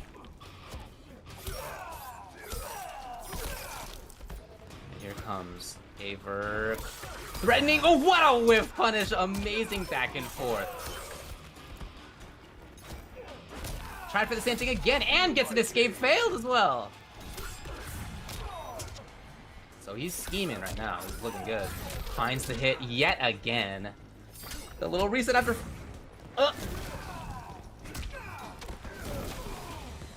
Wow. So a good start by DJT, but then after that, as soon as Verk did that breakaway and he got pressure for himself, that was really the rest of the round. Never let go of that pressure. Oh, just dashing up like nothing. The wave dash coming out of Rain. You almost don't see him move. That's how quickly he advances at you. Getting a little crazy here. Okay, the down 1 pressure. Down 4 coming out of Averick, but DJT ready with the reversal jumping kicks here.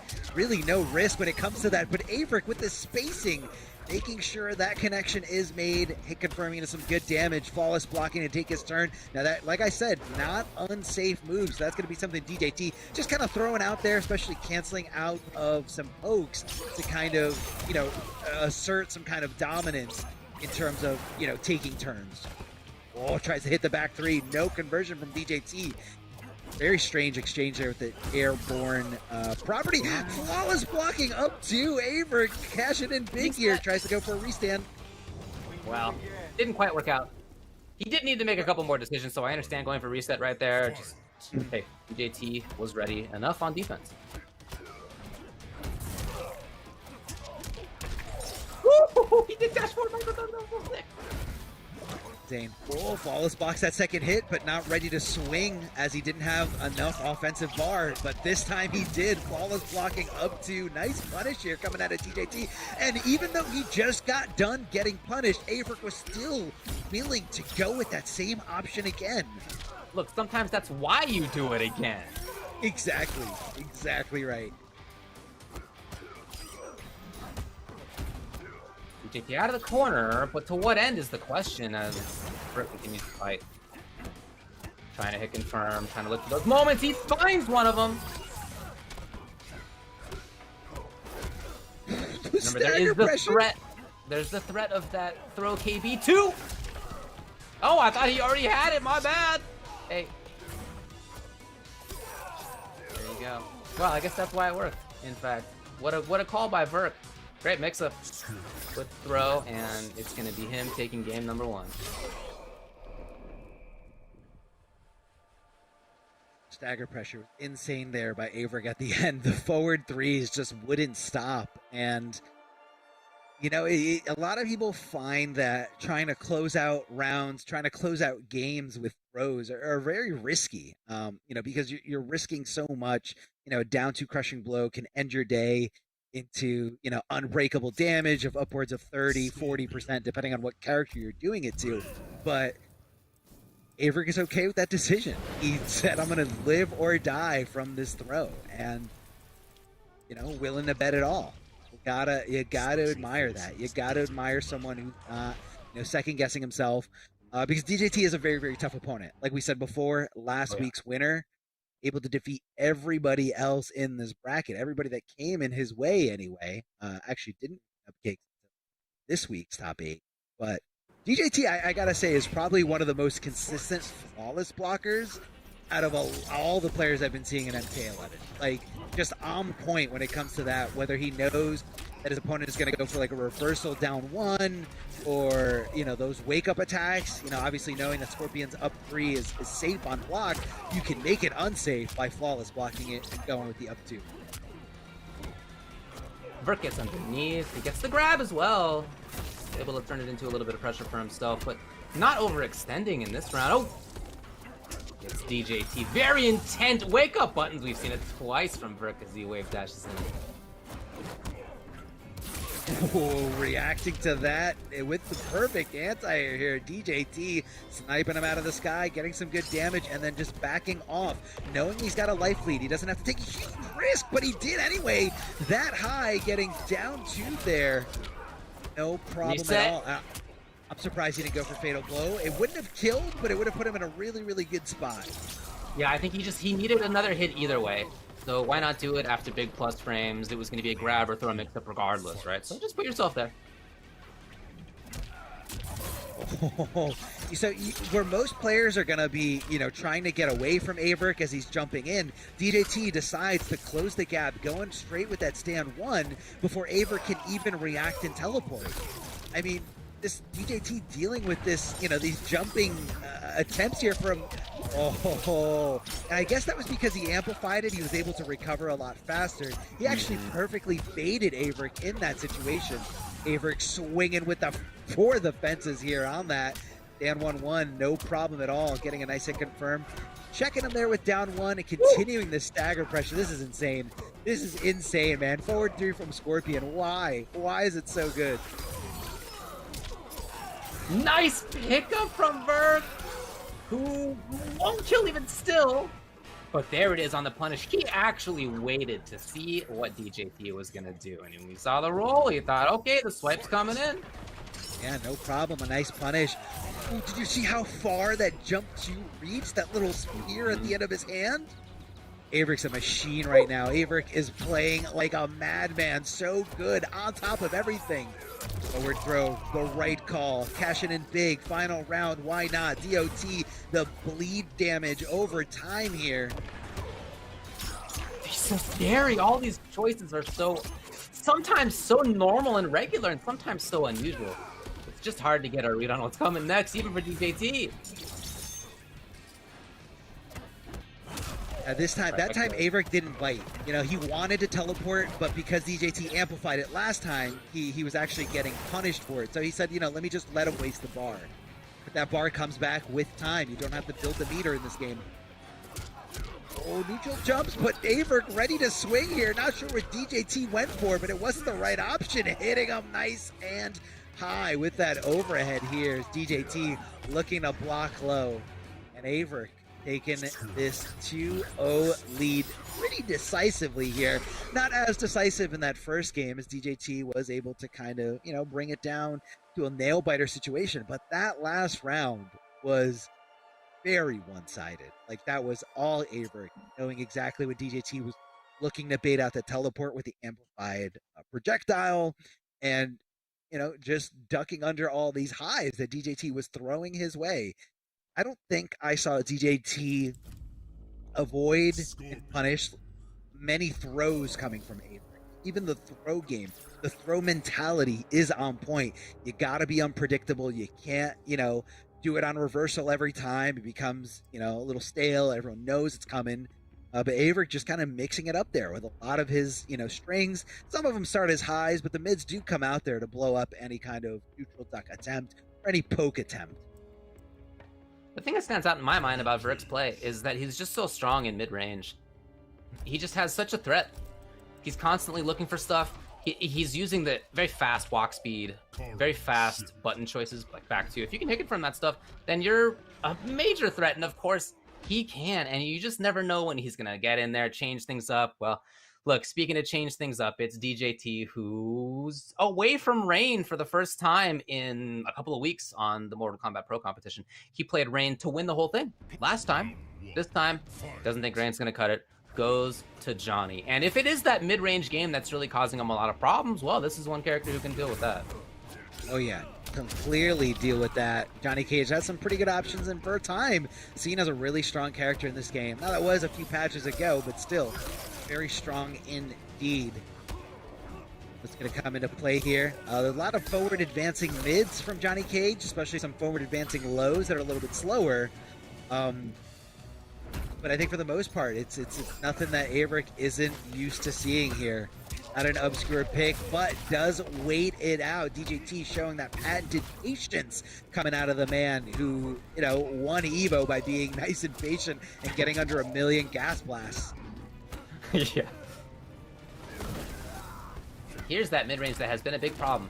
It's not necessarily footsies, but looking for pressure. Okay, so DJT brings it out yet again.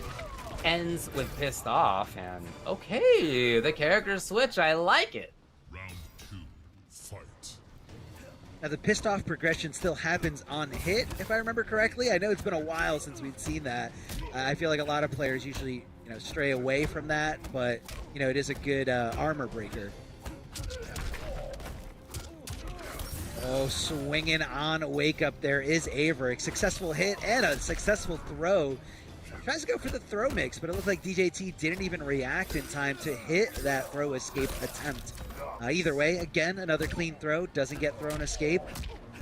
We're seeing lots of throws from both these players here. DJT kicking up closer to the corner, and Averick swinging for the fences. That could have been even bigger, but DJT opted not to cash out big. Huh. What a choice. I wonder he regrets it? He's in trouble right now. What a pickup by Burke, who's just chip damage away. Overhead's fine as well. It's match point for him. How did he know, what side he was going to be on? Johnny Cage was on the right, then he was on the left. I mean, that's Averick being in that situation so many times that he knows how to deal with it. Stand 1 is going to swing in the correct direction because it's not a directional input. Super smart stuff from Averick.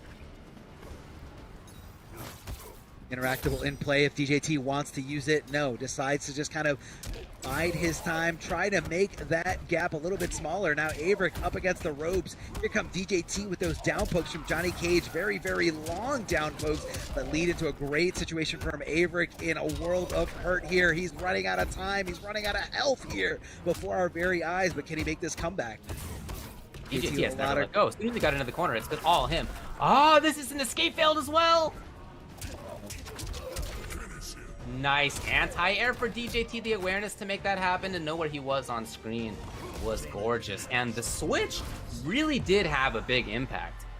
You could see it in the way his pressure was working. You could see where he was able to start pressure from. Those are things that Rain just doesn't do as well as Johnny Cage. And DJT used Johnny Cage to great effect to take a game. He's not out yet. Definitely not out. And, the down pokes are really helping DJT with this, which is, I guess, something that Rain doesn't really have in terms of range down pokes. And, your pokes are going to be a way for you to deal with things without committing too heavily on, recovery frame. Where, a character like Scorpion is going to be able to take full advantage of somebody that's taking a long time to recover, because at any distance, Scorpion's teleport can whiff punish literally anything that's slow enough or recovers slowly enough. So that's why DJT made that switch over to the character. I can poke, I can get into a situation where I'm out of the neutral and I have to make decisions, whether I'm going with stagger pressure, throw pressure, etc. And that's why this pick is working out for DJT. Round 1, fight. Question is how Verk will change how he's playing. You can see him trying to react to that. He's been there almost a couple of times, just not quite 100% to that projectile. Oh god, his threat. He can just walk back so far and still be there. You never know when he's gonna press the button, when he's gonna go for the grab. Even DJT doesn't always know. Big jump in, but looks like he wasn't really able to get the right conversion. Maybe he didn't input the OS. It could be a very specific thing he was looking for here. Ducking under those high projectiles, not able to duck under those because of that string that is accompanied by it. Oh, yeah, see, look, he wants to try to punish anything, but DJT is very smart about only using buttons that, recover in time. So Averick is going to have to play at a whole different level here if he wants this win. Waltzing back in is DJT. Ah! No defensive bar to get out of this. And he does cash out on Fatal. So it's still going to be another hit that he requires. It could be a grab, though, either way. Could be a grab, but that is a very risky thing. I don't know if I would do that. But Avery just... Oh, it was a risk on the other side. DJT was super willing to take it. Oh, man. And that is very unfortunate to see. Coming off that finite resource, coming off that fatal blow, and it still didn't win you the round, but you did get this hit here. Beautiful hit confirmed here from Avert, canceling right into the teleport and letting it rock.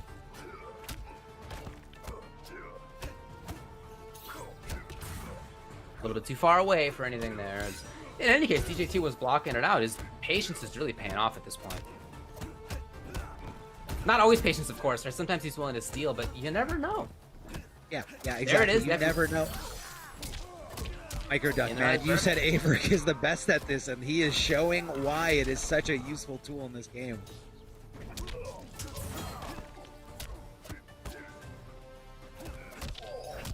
Oh, wow. Even Vert gets frozen there in front of DJT as DJT's got the corner. We've already seen how strong DJT's pressure can be in that corner.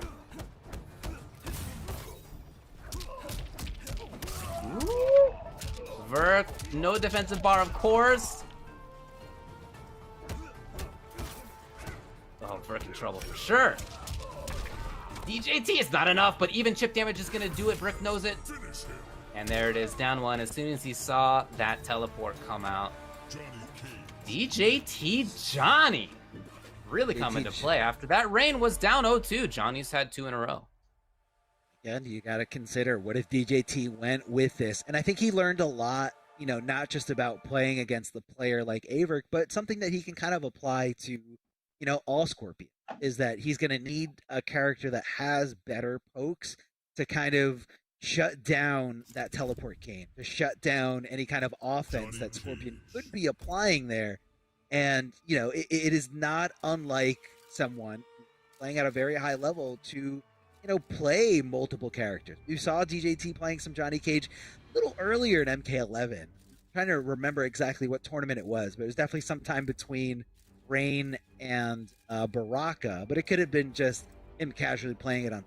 I don't specifically recall, but DJT, man, this guy has got history written all over him. Not only did he win Evo MK9 in 2013, but also did get second place at a completely different tournament for Injustice 1, and, you know, continue to that dominance to go on. Multiple major wins for MKX, and if DJT wants to put his mind to it, wants to put his effort into anything, he can come out with the best of them. It doesn't matter, you know, you build fundamentals from playing, you know, fighting game after fighting game after fighting game. You can kind of carry over the building blocks of, you know, when to block, when to swing, mind games that you're getting around. You can never count out DJT. And Averick switching away from Scorpion and going with Shang Tsung. I didn't see the loadout. Did you see it, David? I didn't actually, no. Well, we got Shake. We know that that's in there. Makes a good thing to stop any kind of projectiles, you know? Yo, he can he's got the Johnny. Oh, boy. Oh. He does have that that recovery. It's the highest level play. That's why. Oh, he almost got whip punished. Almost. Yeah, that is a bad thing right there. The downside of taking somebody else's form. Not only that, but you also got to learn every character's combos. I mean, that's insane, man. How do Shang players keep... Oh, down 2. He's got Shake, Super Kick, and Force Lift. Yep, there you go. So he's got a lot of damage output available to him. As Verk goes into match point. Love that Rain there. Oh, so good. Shades of MK9, CD Jr. winning some major events with Rain. Super duper hype. Whoa, down 4. DJT looking to steal some turns here. Oh, flawless block. Like I said, DJT, one of the best at flawless blocking in this game. This is totally insane. He actually started up Shake as he woke up, but it wasn't fast enough. Here's the confirm. Ah, he's gonna go back into Johnny. Transformation. And you can see DJT just waiting it out. And he's gonna change back right here. Yeah. Oh no!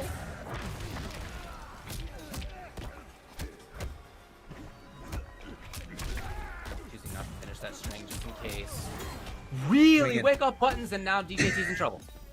I mean, look, Averick just said, hey, if you get the timing right, I'm going to get punished anyway, so I might as well swing with something of my own. But now DJT taking it to a final round in this final game 5 situation in this set. Winner can move on to potentially win this entire tournament and get those points. Straight Skulls giving Averick the very early lead that he has been looking for the last 3 games. But DJT coming, swinging those kicks high, swinging those kicks fast. DJT again has the corner. We've seen how much of a threat he is here. Finds the connection. Will DJT break? No, but that's fine. So 240 still for Verk. Oh no! And there was, I love the idea of bringing Pissed Off just in case of the breakaway, but Verk, what a genius, didn't give in. I mean, he might have wanted to wake up buttons again, swinging with that Shang 1-1-1 string. Oh, he didn't have bar. He didn't have bar to make it safe. It's going to be Verk with big damage. I don't know if it's going to be enough. I think it might be. I think it might just be enough. We got a throat slice and we got a neck break here coming from Noob Saibot. Is it enough? No! This is so intense. This is down to the wire. Even if DJT trying to walk and block like the old days. Oh, walk and block. Trying not to take a single gas blast to the face. Can he do it? Can he march through with Cyrax? Oh no. Walk and block. You just need one combo. Walk and block. Not even DJT. block, right? Can't even block. He can't get touched. He Nothing, gets touched man. one time, and that's it. It is Verk with a straight shot into the dome of Proton DJT, thereby eliminating him and moving on. The old bulldogging style, not quite enough in the end right there. Verk going to Shang and sealing it.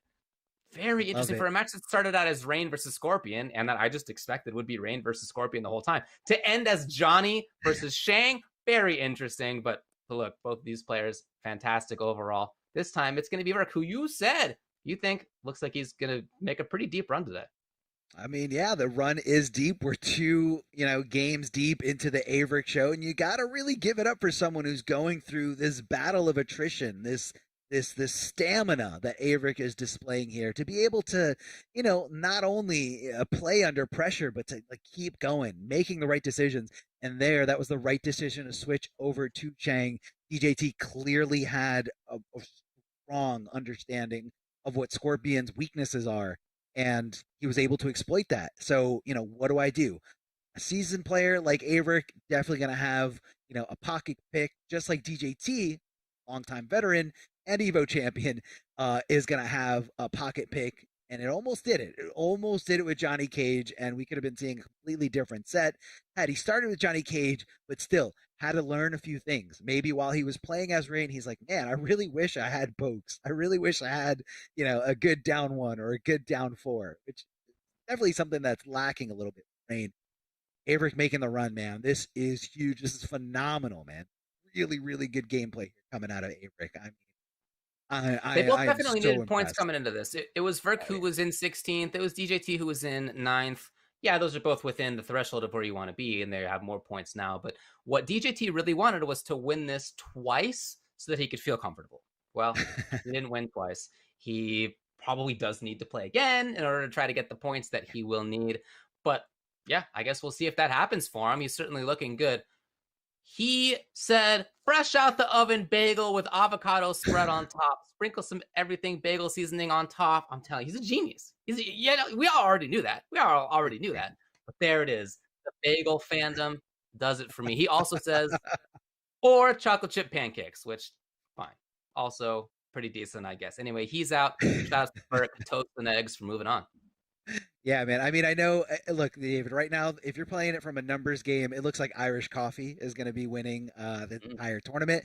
But that's, yet to be determined. We do have, a few more matches for you guys. But before we take a quick little break, I want to give a shout out to Amazon. You guys can check out the merch that I'm wearing, along with the merch that you see here on the slide. This slide does not do the whole catalog justice. Amazon.com/Mortal Kombat. If you guys are watching from a desktop, you guys can just click the little box that says merch, and you can see everything available for you guys to purchase. We're talking different colors, different characters.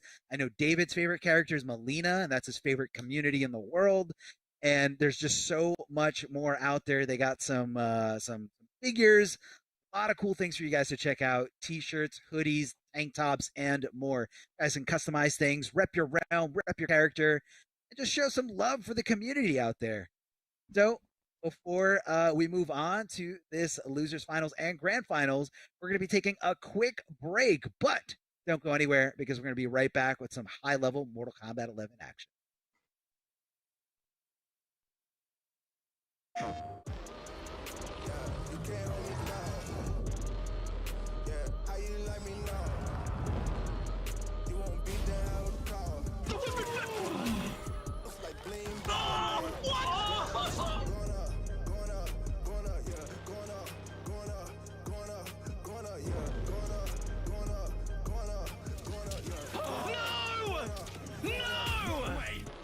Jokes, no gimmicks, just combat.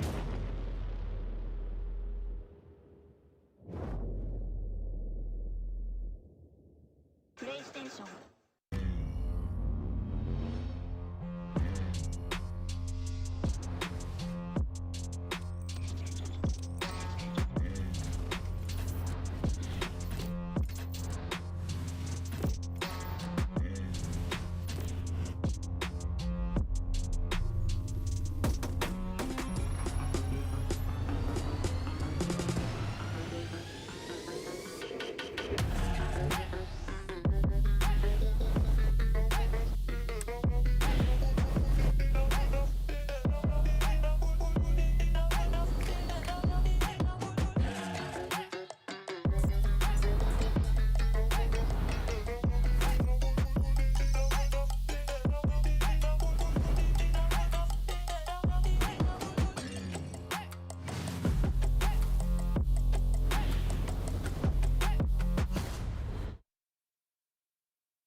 Hey guys, Ketchup and Mustard here, and it's time to test your might in the Mortal Kombat 11 Open Series. Ready to rumble? Power on your PlayStation and head to the Events app, filter by type, and select a convenient date and time. Boot up MK11 and locate the PS4 Tournaments menu option. Click it to visit a familiar place, the Console Events tab. Sign up and prepare to play. Once registered, you can view your tournament details and check-in time. A notification will remind you to tighten your black belt and get over here for your match. Continue combat in the open qualifiers to close in on the competition. Thank you for watching, and we'll see you in the tournaments.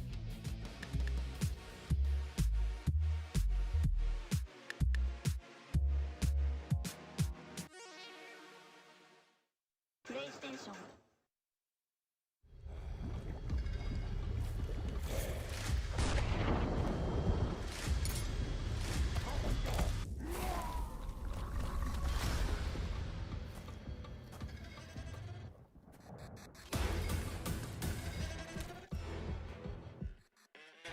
Who are you? I'm your worst nightmare.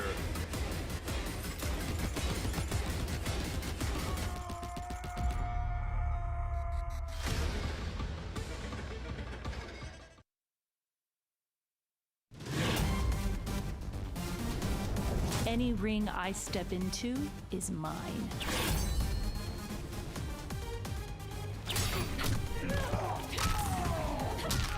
End of the line. Then this fight is now personal.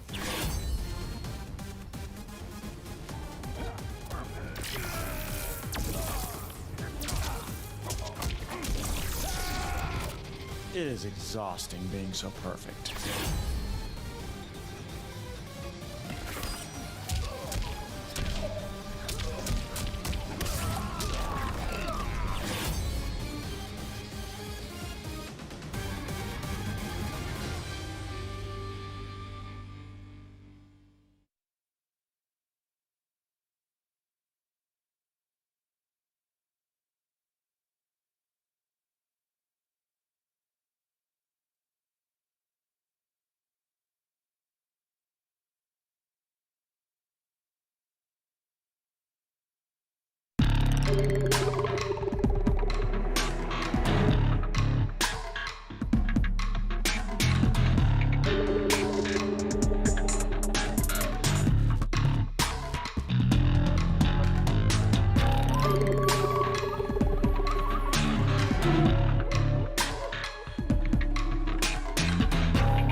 Welcome back, everyone, to the Mortal Kombat Pro Competition North American League West week number 6. Unfortunately, I come in bringing some rough news. Unfortunately, Plus is not real. Had a personal emergency and is not going to be able to make the next match. That's all we can say. Personal emergency. Plus is not real. Will not be able to play. Thus, we are going to be jumping directly into grand finals, David. So for Plus, who has gotten second place in the past, he's been 7th place in the past. This means third, and he was previously 10th in points, so still sitting pretty well, I think, especially after getting third this weekend. That's going to be it for him for this weekend, though. So, right, grand finals is where we're headed at this point. It's going to be Verk versus Nubcakes. Nub has looked amazing today. I got to say, both of these players, in fact, have looked. And it is the run back.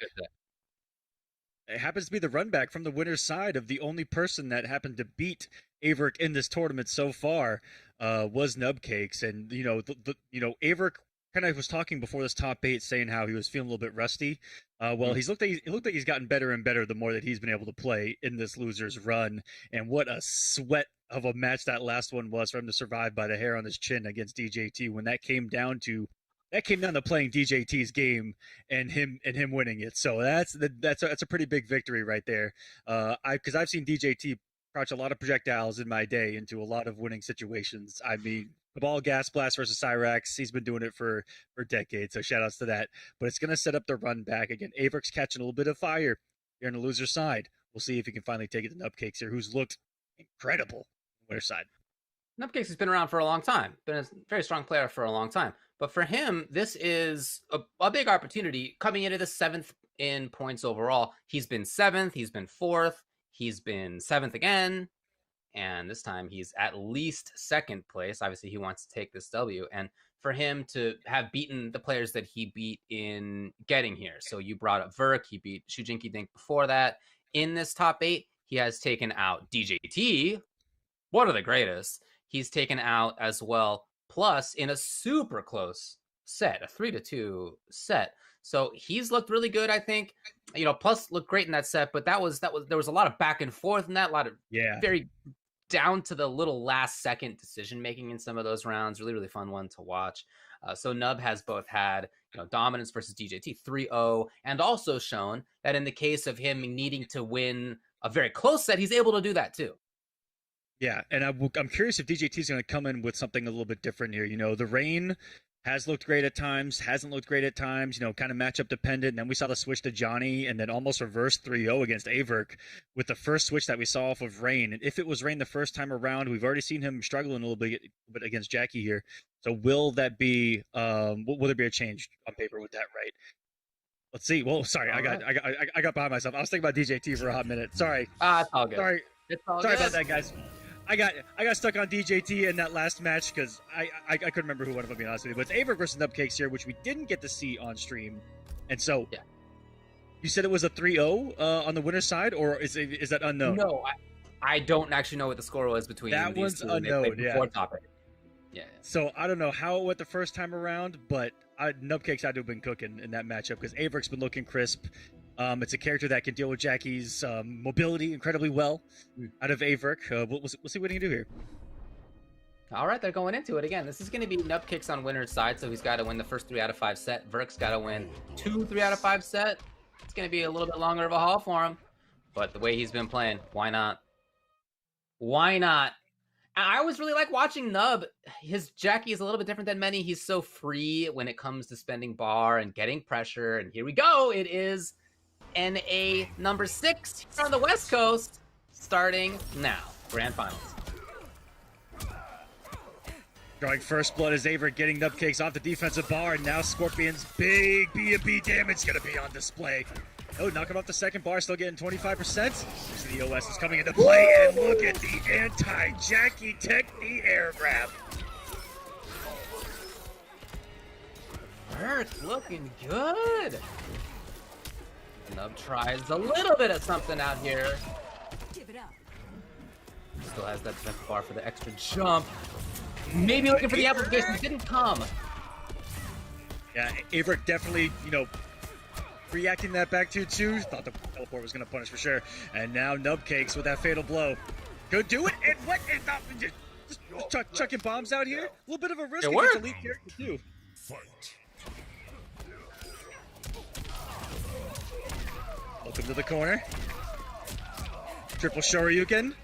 Just 30%. And the neutral jump looked like it was going to work for about 40 frames. It looked like that neutral jump was the read. But Nubcakes can't really come down with something that's really vertical. Just the horizontal moves and a good anti-air by Averick on the 1-1. Oh, this defense from Brick's looking so good. Blocking out a lot, ducking under the grab. Here, just harassing a little bit. And he finds the moment to interrupt yet again. Oh, the back and forth's been so deadly. As he just goes to the other side. Oh, Averick was about to be whiffing there for a second. Luckily, Nubcakes pre-committed the short hop there. Patience again by Averick, and what an optimal anti-air into the stand 4. And that's going to be all she wrote for game number 1, off with her head. And this is what I was worried about coming into this. Averick catching fire, no pun intended, on the loser side of the bracket and getting the run back. After surviving a scare like that, I'd be feeling myself too. Toast and eggs, Averick. Taking game number 1 against Irish Coffee Nubcakes. Maybe Irish Coffee is not cutting it for Nub out there. Maybe he's got to get a little bit more in the way of some protein here and there. Maybe he needs, I know, right? Even a little bit more carbs. I mean, either way, right? Get some substance. Some substance. Where are the nutrients? All you're getting is caffeine with that cold brew. Come on, man. Meanwhile, eggs out of Averick. That's protein, and that's someone who's going to be coming to this with some energy. All right. On the West Coast, it's still getting kind of decently late. And because of those eggs, he's got the energy to make the run here, David. Hard read. Not so bad out here. Only 8:20 in the evening. And why not? You can have eggs for dinner. I asked what everybody's favorite breakfast is, but you better believe I've had all those options for dinner, too. Dinner, I'm an lunch, adult man. I can have anytime. toast and eggs for dinner. I can have a lox bagel sandwich for dinner. 100%. I can have pancakes for dinner. Any time is a good time for breakfast. And that's just a fact. That wasn't a statement. Wasn't an opinion. It was a fact. Fact. Meanwhile, Nubcakes, as we have seen a couple times here and there, just takes some time, trying to think about it, trying to settle himself down, get ready for the next one. I think that But I early really air did like grab, that defense. Yeah, that must still be something that he's early thinking air about. grab, yeah. That Air has to be on the plan, mind. as you can see. If you take away Leap even one time, that gives her one thing to think about, and that one thought could change the course of history. And for patient. Okay, the interruption comebacks. I mentioned Nub is willing to spend those offensive bars for pressure. Yeah, and that's what got him the hit in that regard. Exactly. Yeah. Here come the Everybody staggers. does it sometimes, of course, but he does it all the time. Finds the big hit. Giving Averick a taste of some what's innocent right there. Staggering people to death. Oh, the super late breakaway. That's right for all the damage was done right there. I think Nubcake was just trying to steal a turn in hopes that he committed to another spear.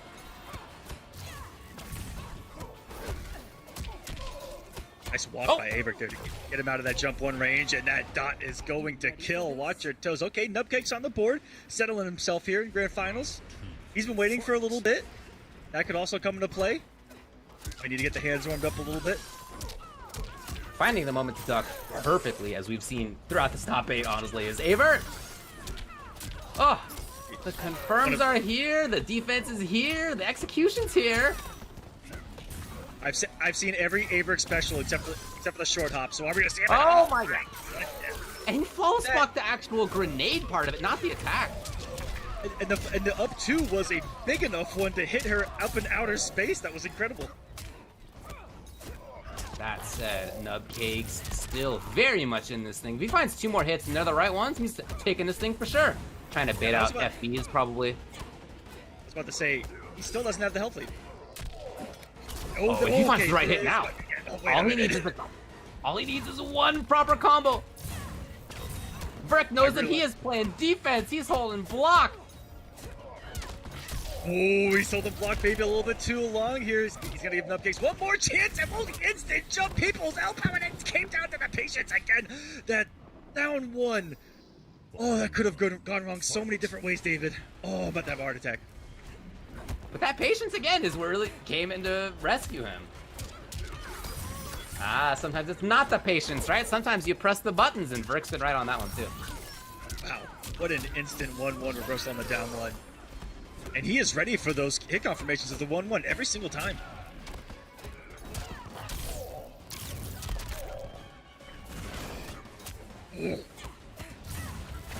Does that thing even recover? And he gets it second time around. Averk putting the bleed on, and even got the crushing blow forward 3 unintentional, and there's the short hop. Every Averk special coming into play here. I was waiting for it. It had to come at least one time. Oh, that was a disgusting sequence of events from that down one anti-air on. That was ridiculous. And it just feels as well that Nubcakes can't be confident about his own pressure. Because there have been those false blocks in unusual situations. But then there's also been just regular old blocking into patience, waiting for something like a grenade, into down one, anti-air, whatever it is. Whatever the defensive choice is, it feels like Verk has been right a lot. So even aside from, his pressure's been great, right? His movement's been good. It has been difficult so far for Nub to open him up. Jackie Briggs. And what difference, or what different of a story we'd be telling right now if that down one didn't work out in that situation? We found ourselves at 1-1, but now we're looking at a potential reset here on the on the West Coast side of things to match what happened on the East side. We did see the reset happen. Verk from up there in Western Canada, of course, and Nubcakes from my area here in Southern California, LA area. And again, he's taking a bit of time, as we have often seen. Yep. Averk's been around since, I believe, MKX. You guys can feel free to correct me if I'm wrong on that. I'm pretty sure that's when I first started seeing Averk's name pop up. I could be wrong, though, as 80% of the time I usually am. But Nubcake's been around for a while himself. Oh yeah, Nub's been in the SoCal scene for, a decade, most of the decade. Tearing up Bracken since Injustice 1, as far as I can remember. So having thought about it a little bit here for Nub, again, taking some time. I wonder what his adaptation's going to be. He's starting out differently for sure, starting out a little bit further away. Not insisting on pressure here, he is. Ooh, 2 bars for not much. That's almost becoming a pattern at this point, David, where he's coming off both bars instantly as Nubcakes, but it's worked every single time. I wonder if they're going to have that rock, paper, scissors moving forward, so if Averk catching onto that pattern, trying to use it against him, and Nubcakes calling it out instantly. We'll see how that progresses when he's got 2 bars of offense. Oh, not with punished. Way too far. Block confirm, of course, for Verk. Oh, man, his defense is so good.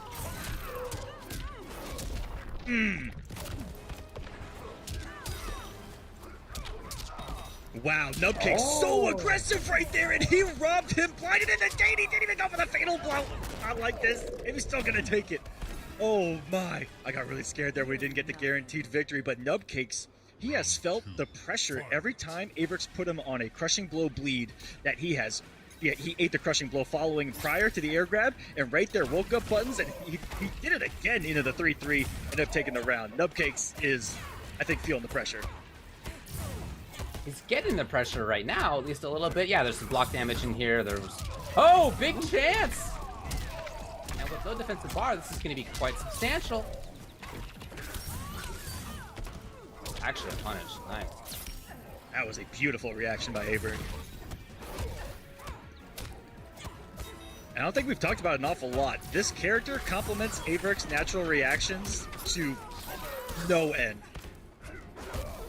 A match made in great heaven. reactions. He's got great patience. He's got great offense when he needs it. But right now, it's Nubcakes, who looked much better in those 2 rounds.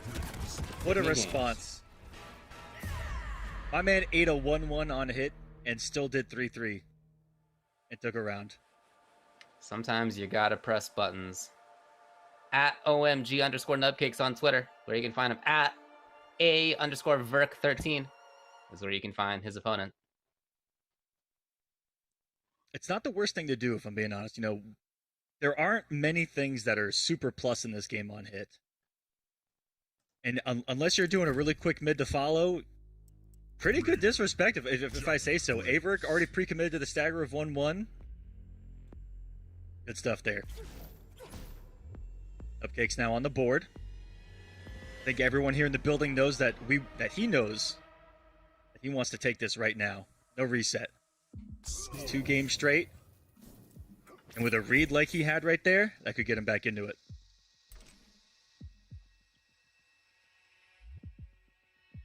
Again, he slowly considers things, thinks about, how now, sure, he took the last game. Now it's on Verk to make the adaptation, but that also means that it's on Nubcakes to make the counter adaptation, and especially so if it's a different character. Will he lock in here? Will he lock into Lou? He does? And now Nubcakes has a completely different set of considerations on his hand. He might have been thinking, okay, well, what's Scorpion going to do next? Now it's not even the Scorpion, it's Lou for a Verk.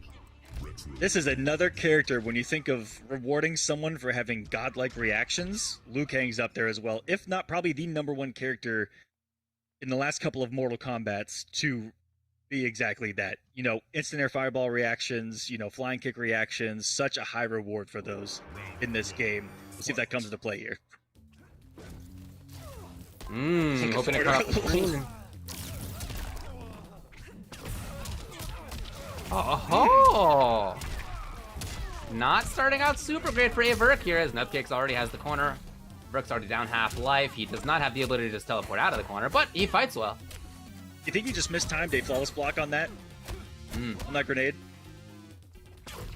Well, there's the costly result, if so. Woo! Tried to whip punish, but actually Verk got there with the second one. Yeah, he set up the whip punish with the 1-2 for the next 1-2 to get the. That was beautiful. Right. There's Bar.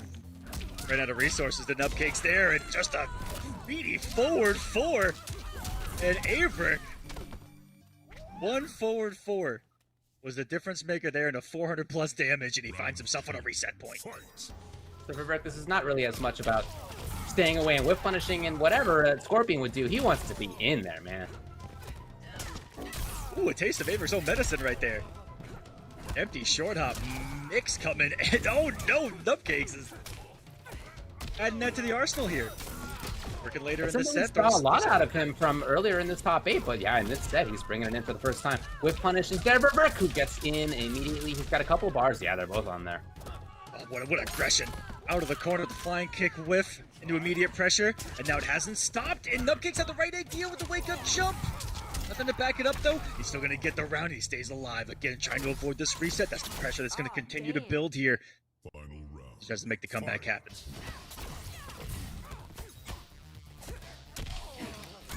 Verk taking a lot of grabs. Now, it makes sense. It's so much less, but it does add up over time. Oh! And he is there, in fact, for even more. Still converted from the max distance Sistine Chapel reach of a jump 1 that Jackie possesses. It's a beautiful leap there, and pressure's on here. Good active frames there by Nubcakes, puts the dot down, and that's going to be it. What a disgusting sequence. And when his back has been to the wall, David, he has shown up each and every single time so far in this grand final. And remember, similar kind of situation back in Winners Finals. Plus was up 2-0 versus Nubcakes Jackie. Skabal, he was doing work. Nubcakes made the complete comeback. Took 3 games in a row. So why not again? Why not here, where Verk started out 2-0 and Nub just like that evens it up? I mean, do we got to bring up the fact that this is a veteran that we are talking about, and Averick maybe not the most competitive experience in comparison? Did that come into play here? Because this is just another day at the rodeo for Nubcakes. But this would be the first win for him of the Mortal Kombat Pro competition. So yes. It's a big moment, for sure. Oh, yeah, 100%. Yes, he probably is fine in points. He's probably fine in points. But, yeah, you can win a tournament, right? There's definitely a bigger feeling to that. And it would be a big, I think the first one here in Mortal Kombat 11 for him.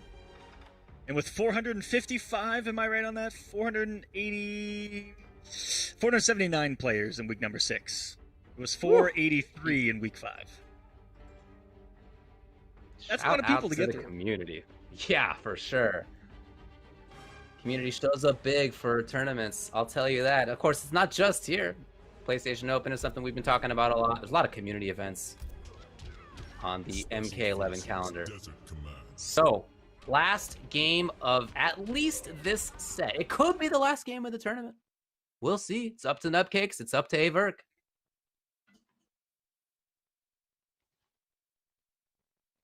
As he has gone back to Scorpion. Yeah, he certainly looked more comfortable with that character he made his name with. And this is exactly, if you remember, this is exactly what happened in Winners Finals as well, where it was the switch to Shiva from Plus Is Not Real, where all of us were kind of like, I don't know about this, because that Caval was looking good. Almost exactly the same exact case here, where you're giving Nubcakes the same scenario he's already won.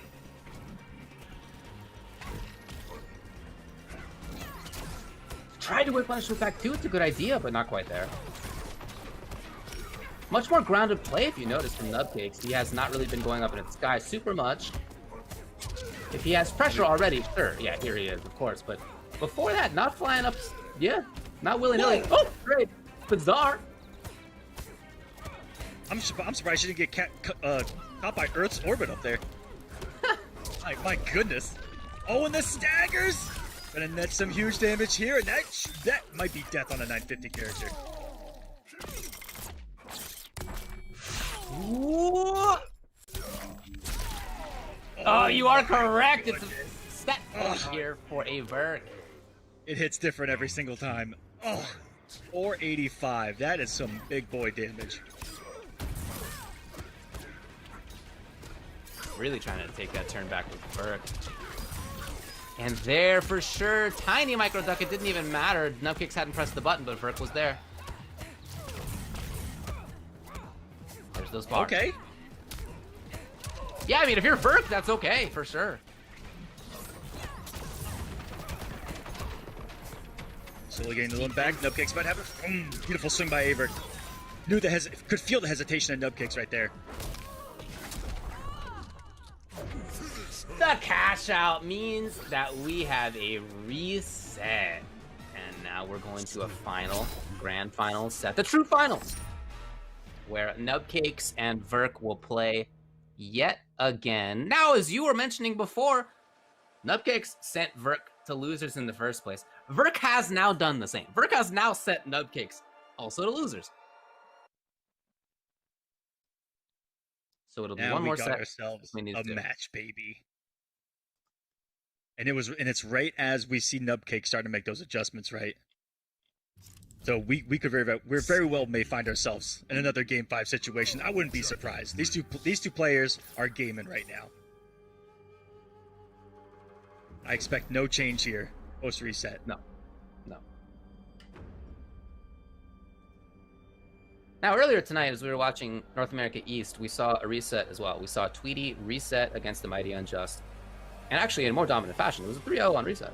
Yeah. But then Mighty Unjust came back in the second set and took it. Might we see the same thing where the player who starts out in winners gets sent to losers, comes back anyway? That's, of course, what Nub wants. Verk's looking for the opposite. Toast Saga and eggs Averk versus Irish coffee Nubcakes. Saga continues.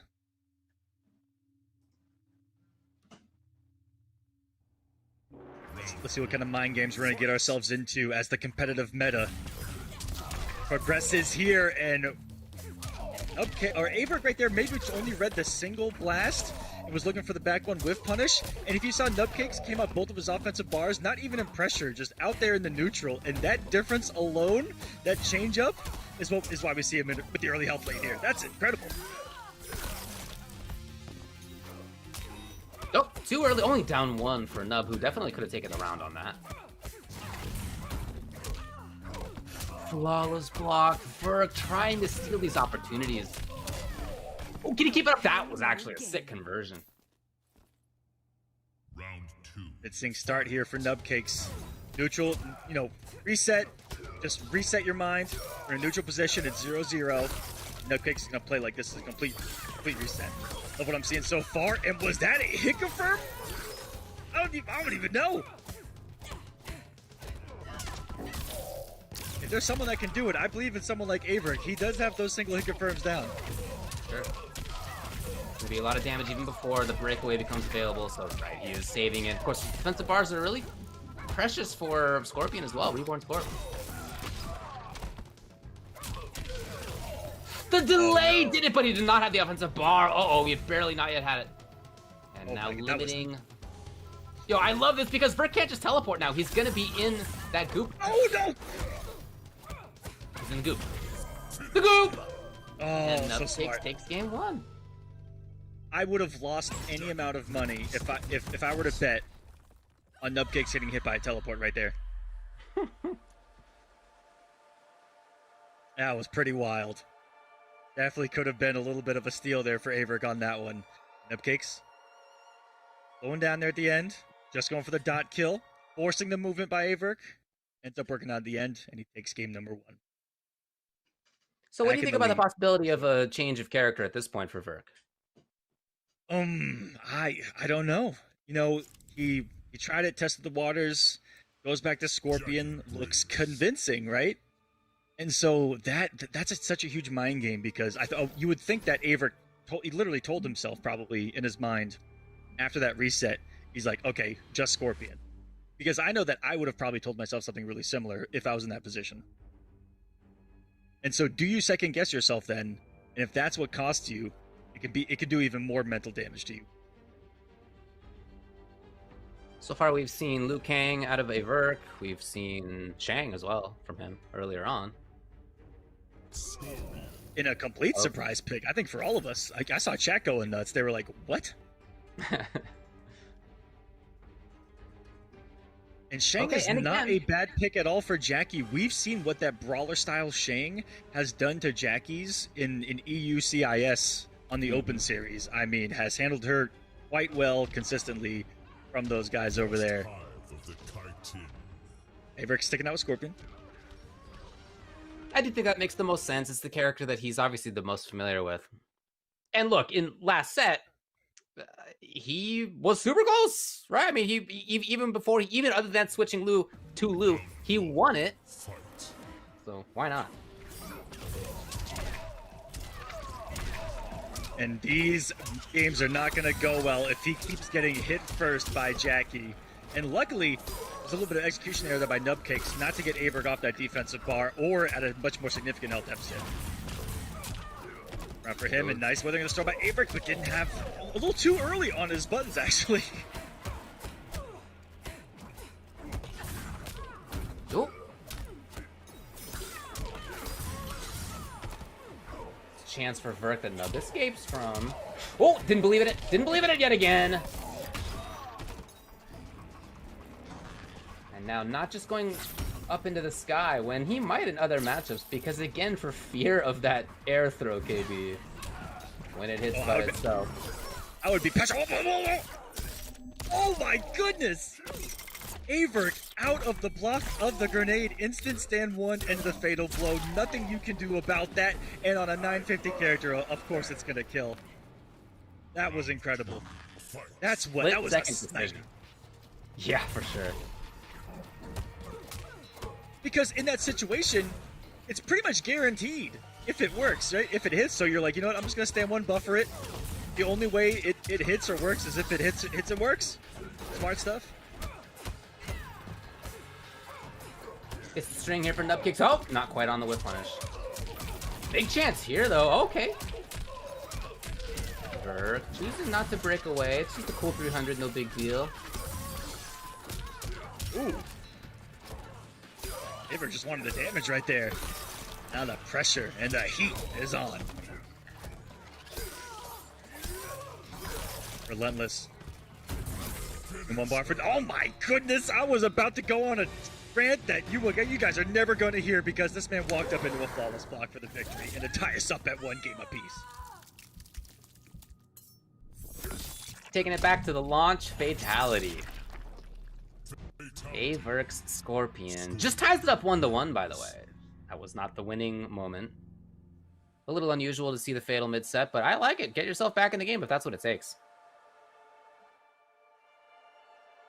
When you've reached layer 47, like these two probably have, you got to do something different, right?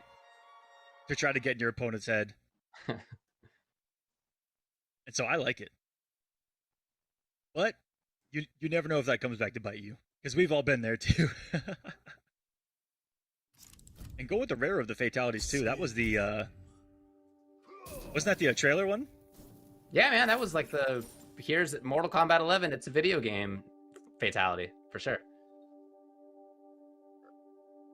Shoutouts. That was a wonderful trailer. So Good it's job, now on Netherrealm. Nub, 1-1. If he can keep taking a trade back and forth, if he can take the next one, then Verk takes the next one, then Nubcakes takes the next one, and that will be for the tournament. So he's gotta keep on keeping on. But boy, what a close couple of sets this has been. Of course, last set was 3-2 Verk. Right now it's 1-1. Extremely close. Kronika's Keep.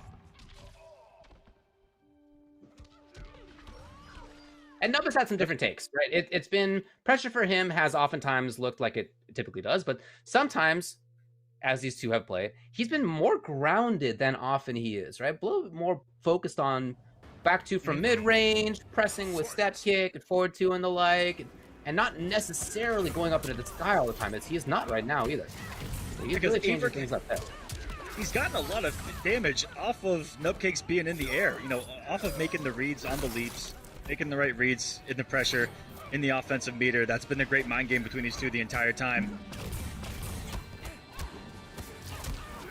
And now that he has no meter, yeah, Averick feeling free to press those buttons, even catch the anti-air there. And maybe Nubcakes needs to do something different, David, in maybe using less offensive bar early. That makes sense, but it's also that's his style. It is his Jackie style to go for that. And sometimes it pays off big time, and sometimes it doesn't. And he's okay with the risk as he took right there, big risk. Getting a 210, plus the bleed. That was disgusting. For him to hit confirm that back one after the cancel, this is someone that has truly mastered Scorpion. And into the throw, that is a flawless victory. And it was like 600 damage. Shirai Ryu, who's a grappler apparently with what he did in that round. Good 550 or 600 just from straight up grabs. That was a 20-second flawless victory speed run of a game number 3. That was incredible. Averick, all momentum is now just resting on his shoulders.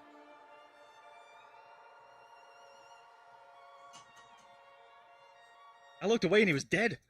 He exploded. It was definitely a fast one. There's no doubt about that.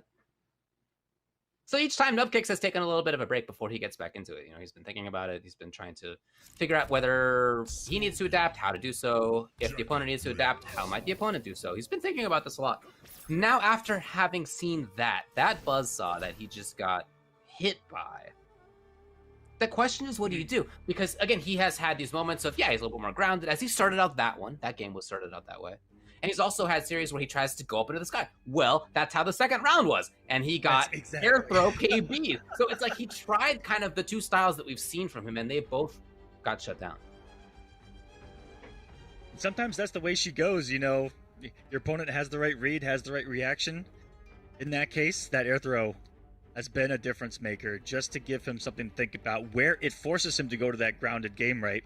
And now Nubcakes has to tell himself, does he stop leaping? Because Averick can make the counter mental move, right? And be like, okay, he's not going to leap as much, and he can go for a more offensive grounded game as well. As kind of a pre-adaptation. Nubcake said before this top 8 started, all I'm asking of myself is to have fun, play my best, and create sweat. Again, I really think he's done that, right? He's showing that for sure. Here he is in the second set of Grand Finals. Super great stuff from him. I'm going to call it like it is. He does that at the character select screen. So mission accomplished. Absolutely. And Verk said he feels good about his chances, and you can absolutely see that as well. So now the question is, what's the style choice for Nub? It did work, but he didn't believe in it. That may have been the first time that he didn't as well coming off the resources. And not a great start here. showing Averick that you're a little bit shaky early on, and now he's got the health deficit to deal with. Woo!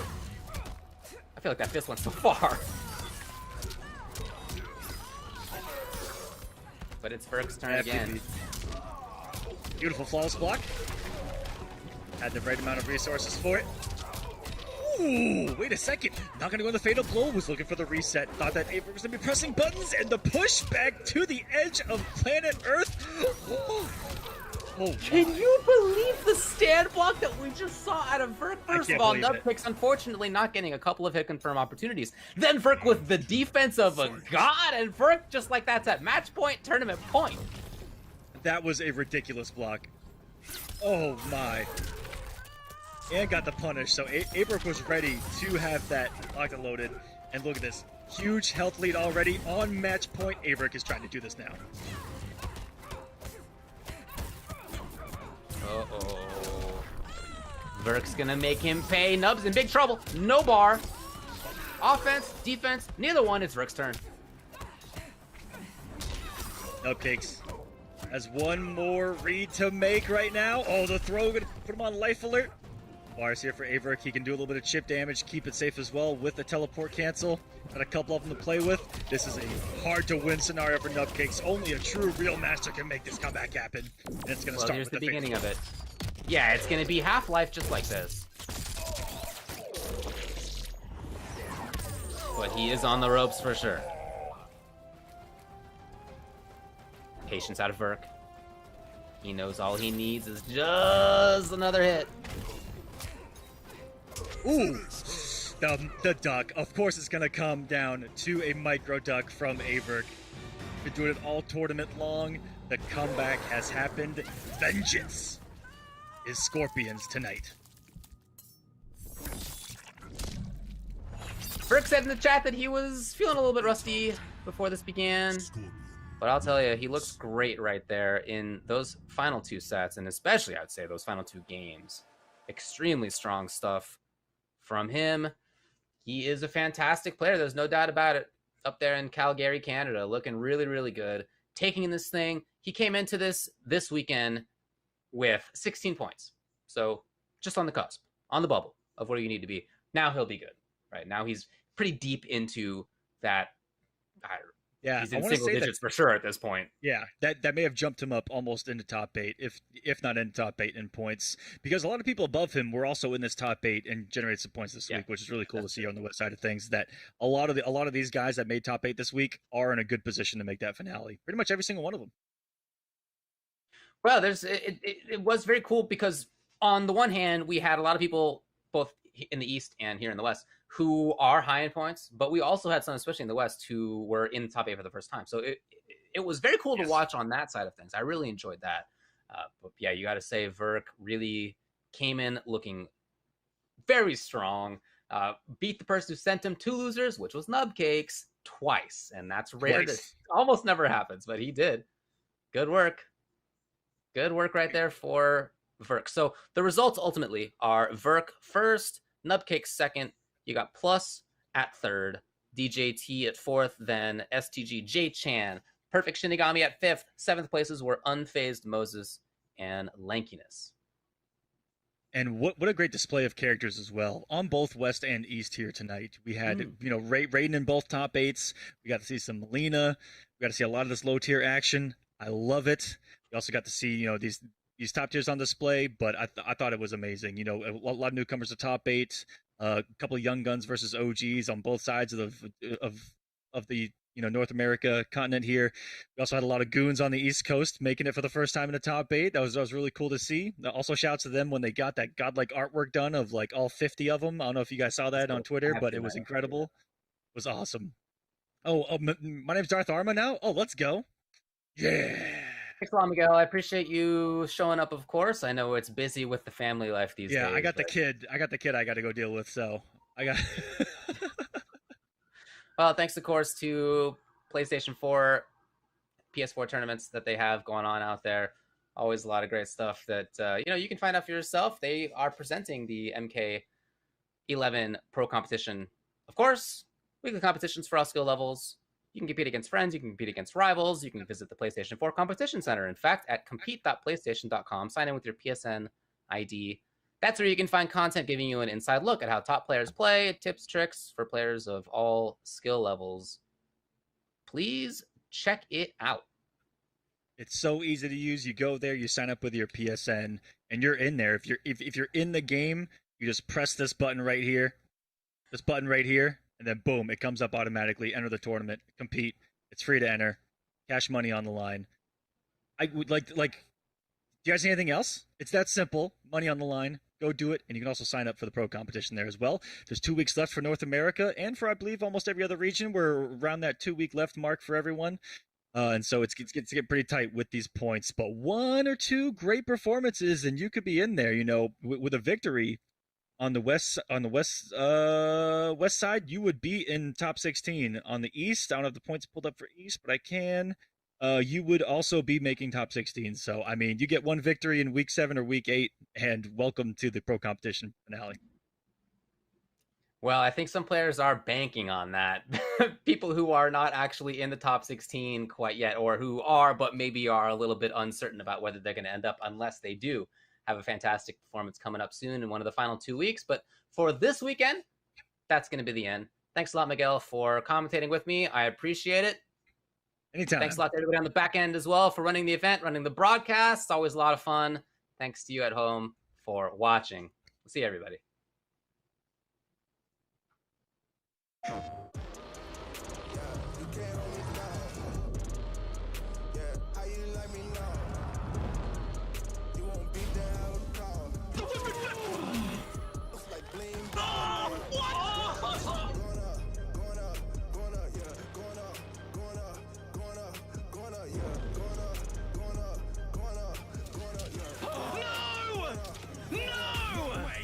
No jokes, no gimmicks, just combat.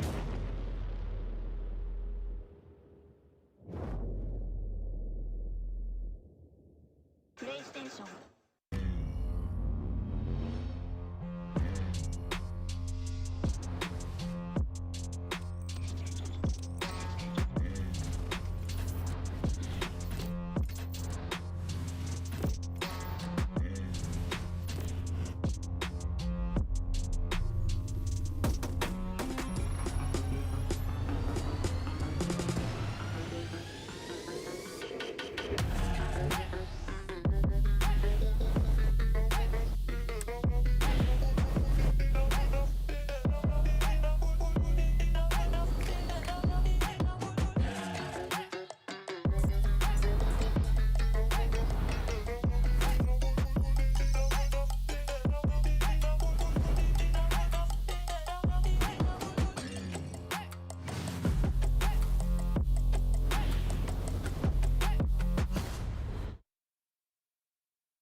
Hey guys, Ketchup and Mustard here, and it's time to test your might in the Mortal Kombat 11 Open Series. Ready to rumble?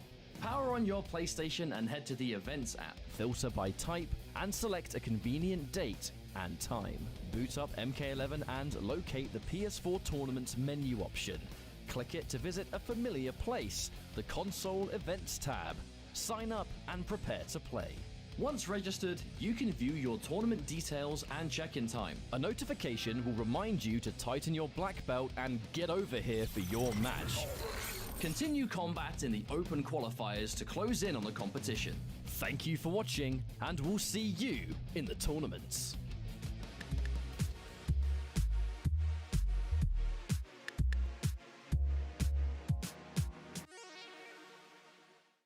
PlayStation.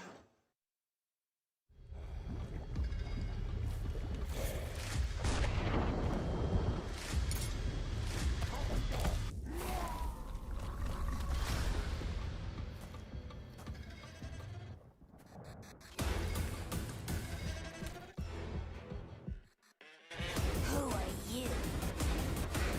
I'm your worst nightmare.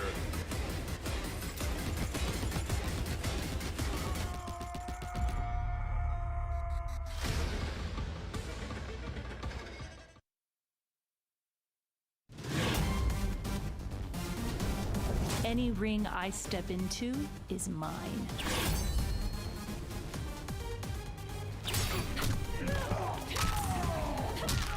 End of the line. Then this fight is now personal.